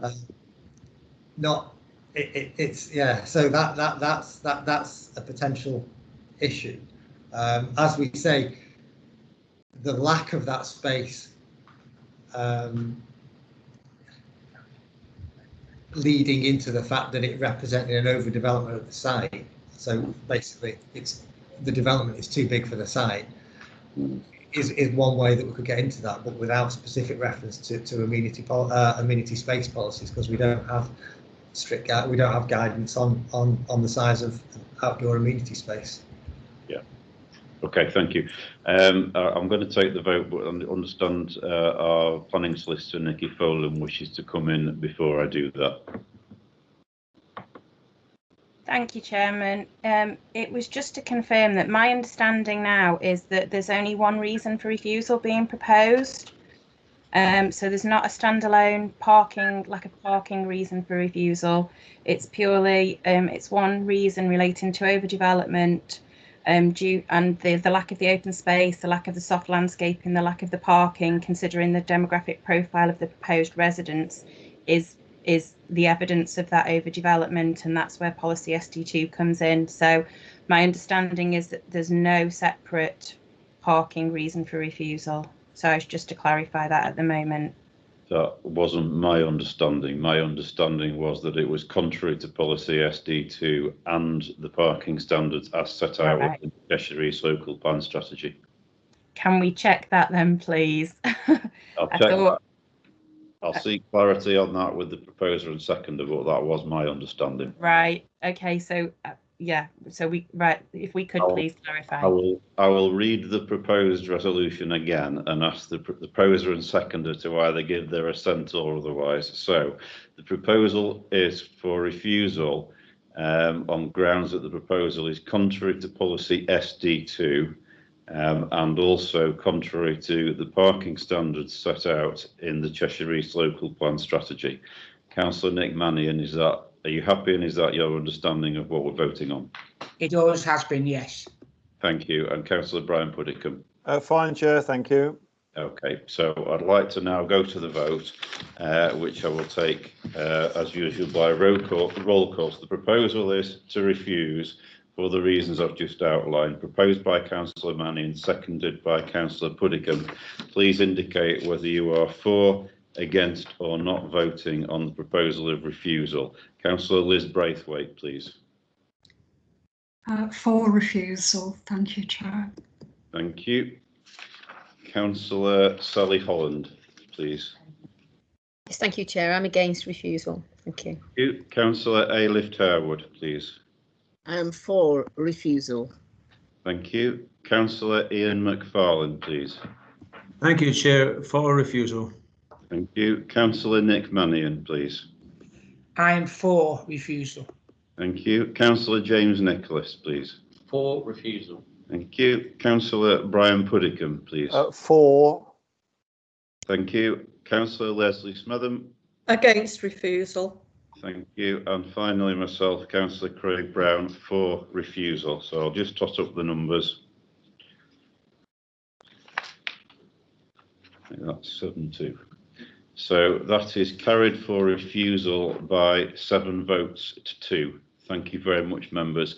There'll now be a brief interlude whilst I leave the meeting and Councillor Nicholas takes the chair. Thank you.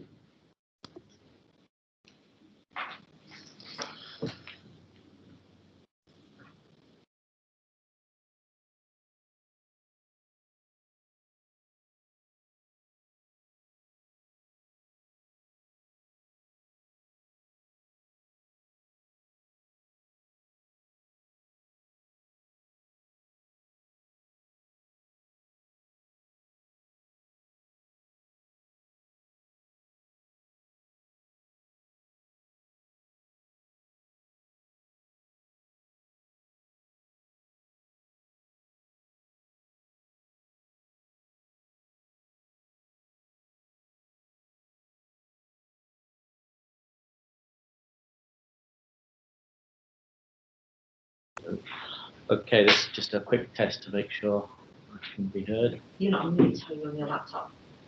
You take your laptop on mute, but you're not muted. Sorry, your laptop has to be on mute. Muted doesn't. That should work now. Yeah. So, can you test that? So I'm just having a quick sound check, make sure that you can be heard. Now we're changing the electrics around. Chairman? Can everyone hear that? No? Still can't be heard? I can hear you. Oh. Yeah. Okay. Yeah. Okay? I'm back. Yes, Chairman, I can hear you. I can hear. Okay, excellent. I can hear Councillor Findlay as well. Craig is. Yes, I've been disenfranchised, referable to IT deficiencies. Well, I'm sorry about that, but welcome back anyway. Thank you. So, okay, so now if we move on to the application, which is item 7, which is 20/2717M, which is on page 41, which is a development with landscaping and access on land which was previously granted outline approval under 15/5401M, which is Alderley House, Alderley Park in Congleton Road. So if I could start off by asking Adrian Crowther, if you can present this application, please.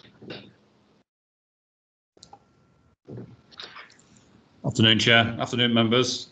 Okay, so just bear with me while I attempt to share my screen. Okay, can I ask members if they can see that, please? Yep, can. Well, I I see that, yeah. Good start. Okay, that's a good start. Yes, Adrian, yeah. Okay, so this will just load where I want it to go to.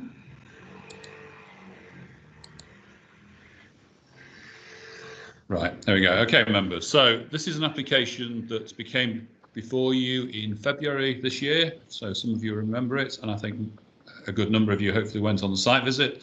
So I think quite a few of you are familiar with the actual site and the issues in the particular proposal.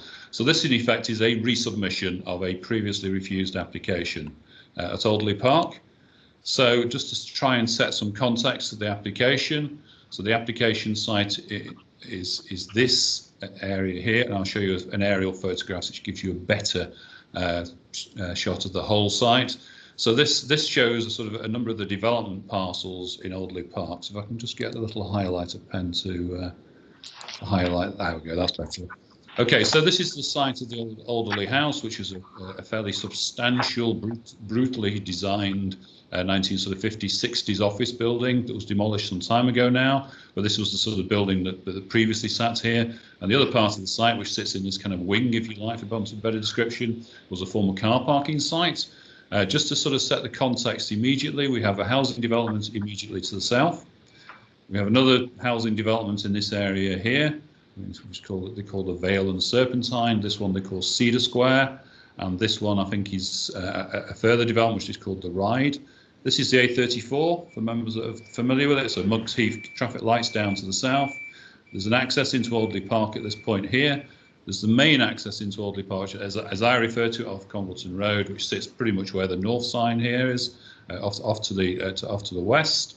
And there's a main access that brings you into the site. In terms of other buildings around, there is a historical courtyard in here, which is some of the original sort of Alderley Park buildings, no doubt associated with the previous use on this part of the site. And the whole of this area now has been subject to a number of applications and quite a lot of change in recent times. And the majority of these properties now are well under construction, if not completed. So moving swiftly on, this just shows the local plan allocation for the site, just to set the context. So if you remember, this is the little wing that I showed you earlier, and this shows the site in question, just to show this was designated as part of the local plan as a previously developed land. In other words, sites that we knew would be forthcoming for development at some stage in the future when the local plan was written. And just to add to that sort of layer of development plan policy, if you like, this is the Alderley Park development framework, which sits within the sort of the framework of the local plan. And you can see on here, and I'll try and zoom in on this if it'll allow me to do so. So here we have again the little line of the wing, if you like, of this development site, and the main sort of section of the site that sits here. And you'll note on the key at the side here, potential residential. So that's, if you like, sets the context for the application when we look at this. So if it'll allow me to pull out, there we go.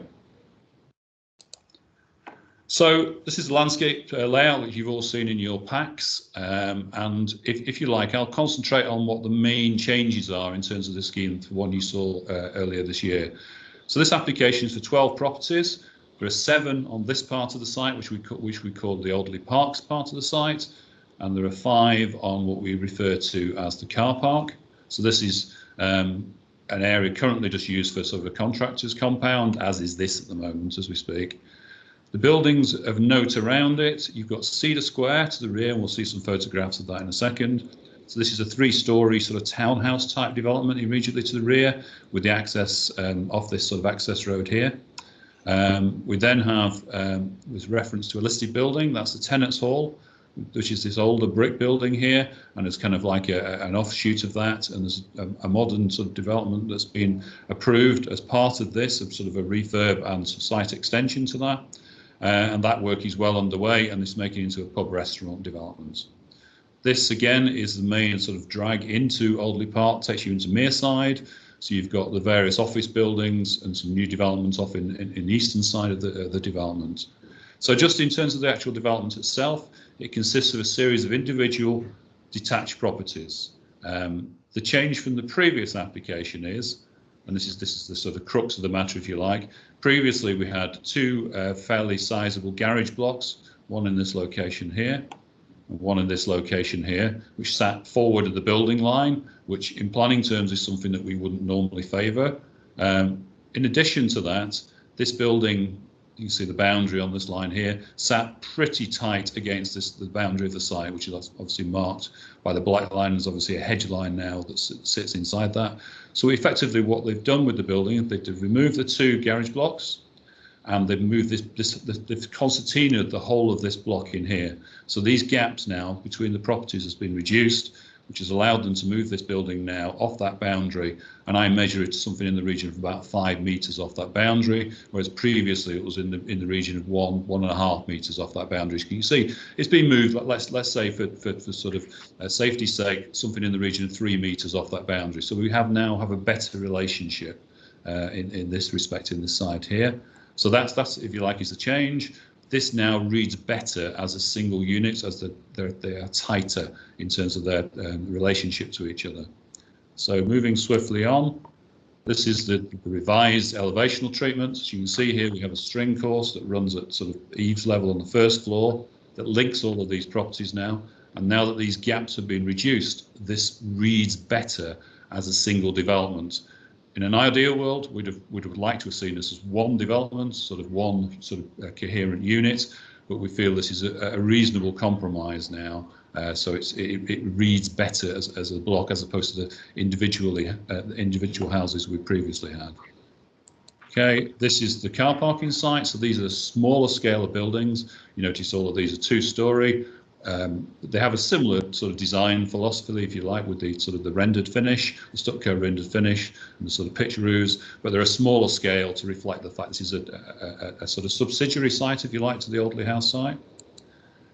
This is just an aerial photograph. You can see taken in 2016, and it frankly doesn't look that different today, apart from the fact that these buildings here, which are the Cedar Square developments, are now nearing completion. And obviously there's a bit of work going on in the tenants hall next door, and they're basically still 2 building yards. This is mainly used for car parking for the contractors, and this is the actual contractor's yard. So just some quick photographs of what we've got. So this is looking at the site from sort of a westerly direction. So as you approach into Audley Park. This is sort of the main access into Mearside in this direction. So you can see there's a fairly substantial tree in the centre of the site, which is marked on the landscaping plans. You'll see as a sort of retained tree, if you like. So this sort of shows the site frontage area. Unfortunately, you don't appreciate because of the hoardings that there is quite a substantial sort of open area at the front here, which is going to be retained. But obviously, you can see those on the landscaping plans. So moving quickly through these. Okay, so this is, if you like, from the other side. So this is the access road that takes between the 2 sites, and you can see Cedar Square in the background there. So these are the 3-storey townhouses. So the development effectively sits parallel to that and behind where this large tree is. This shows you the tenants hall that I've referred to beforehand, and again, this is the main sort of drag into Audley Park. Okay, so this is looking from tenants hall, which is this building here. And you see there's reference in about the sort of proximity to this is the car parking, would be the loading bay for the pub. So, when deliveries, dray deliveries and the like would take place, they would come through this area here. And this is the boundary of the site, but obviously the building now has further set in from where it was previously. So there's a much better relationship between the two, we feel now. Frontage site, just showing the sort of the tree in the centre and the sort of the proximity of the houses to the rear. This is sort of internal. So if you imagine these fence posts here mark the sort of rear boundary of the site, and this would be reflected in where the access is into the rear sort of courtyard area. You can see from the plans there's a sort of a parking area in the front here, so the parking is split both to the rear, where there are a series of garages, and to the front, where the parking is more open. And again, you have the tenants hall, you can just see in the background there. Okay, this is the car parking site. You see there's a lot of reference in the report to the woodland buffer along the back of that site, sort of proximity type issues. So you can see the sort of woodland in that area, obviously in full leaf at this time of year. But there are a number of these trees in here that are not particularly fantastic. So you can see there's some agreement that this could be thinned out and retain the actual significant trees in this area and do some sort of replanting in that sort of particular area. So it retains that woodland belt along the back of the site, which importantly actually falls outside the applicant site. So there's no intention to remove any of these trees just on the grounds of the development itself. It's a social proximity issue. Okay. This is seen from the sort of far end, if you like, of the car parking site, looking back towards Cedar Square. So again, you can see the townhouses there, and the access roads runs just the other side of these cars in that location. Frontage of the car parking site, just sort of showing, if you like, the greenery, and a similar sort of depth as would be retained at the front of the Elderly Park site. And members, that's the slideshow. Okay. So let me just remind myself how I get out of this. There we go. Well, while you get out. Oh. There you go, Chair. Thank you very much. So now you can't hear me, can you?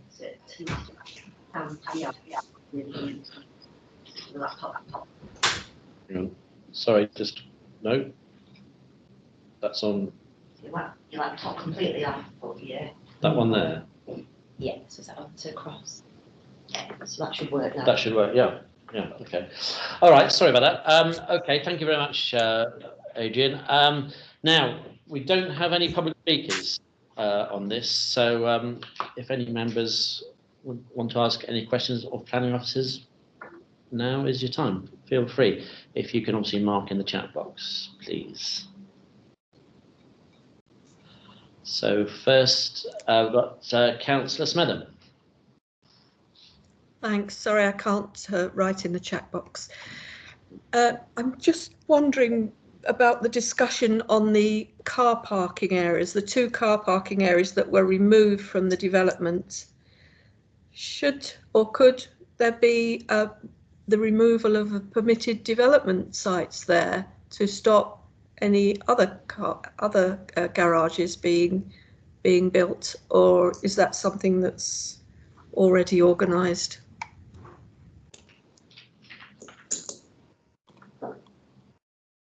Adrian, do you want to come back on that? Yeah, certainly, Chair. Permitted development rights wouldn't exist for the building line of the properties. So in other words, if we're talking here about the garage blocks, I'm assuming that were part of the original scheme, and anything forward of the building line of the properties would require planning permission. So if they wanted to put those back, they'd have to come before us for a planning application for that. And clearly it was not something that we as officers would support. Hopefully that counts. Yeah, thank you very much. Okay, Councillor Smetham. So anybody else? We've got Councillor Findlay. Thank you, Chairman. I'm looking at the comments on page 46 of the Cheshire Gardens Trust, which look quite interesting and perceptive. I wonder how much weight we're actually giving to them. I notice in the conclusions or summary section, it refers to the main issue as one of design, landscape setting and impact of the setting of a listed building. The latter in particular concerns me, the impact on the setting of the tenant's hall. And I also note that it says about casting shade over the rear gardens from trees. So there was some reference to thinning out trees, but that seems to be another material consideration. There are a number of factors there.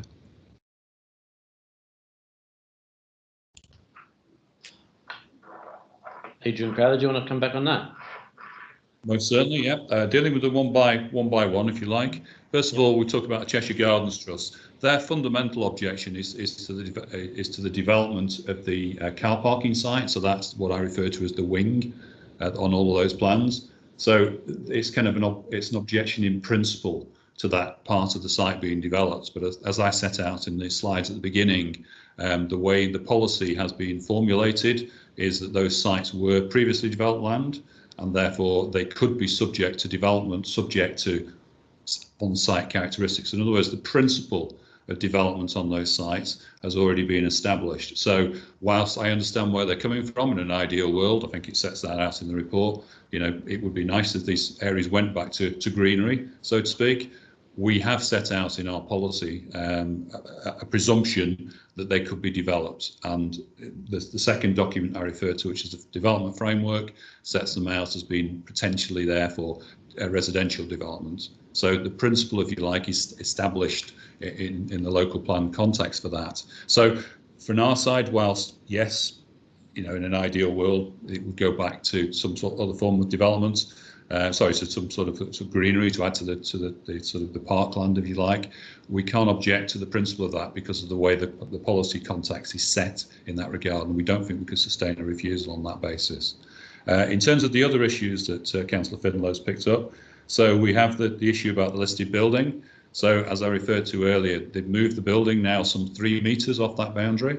And our conservation officers, whose comments are incorporated into the report, now feels that on balance that relationship now is acceptable. In other words, we have a much better relationship, and that the two of them sit in that kind of context in a more favourable manner.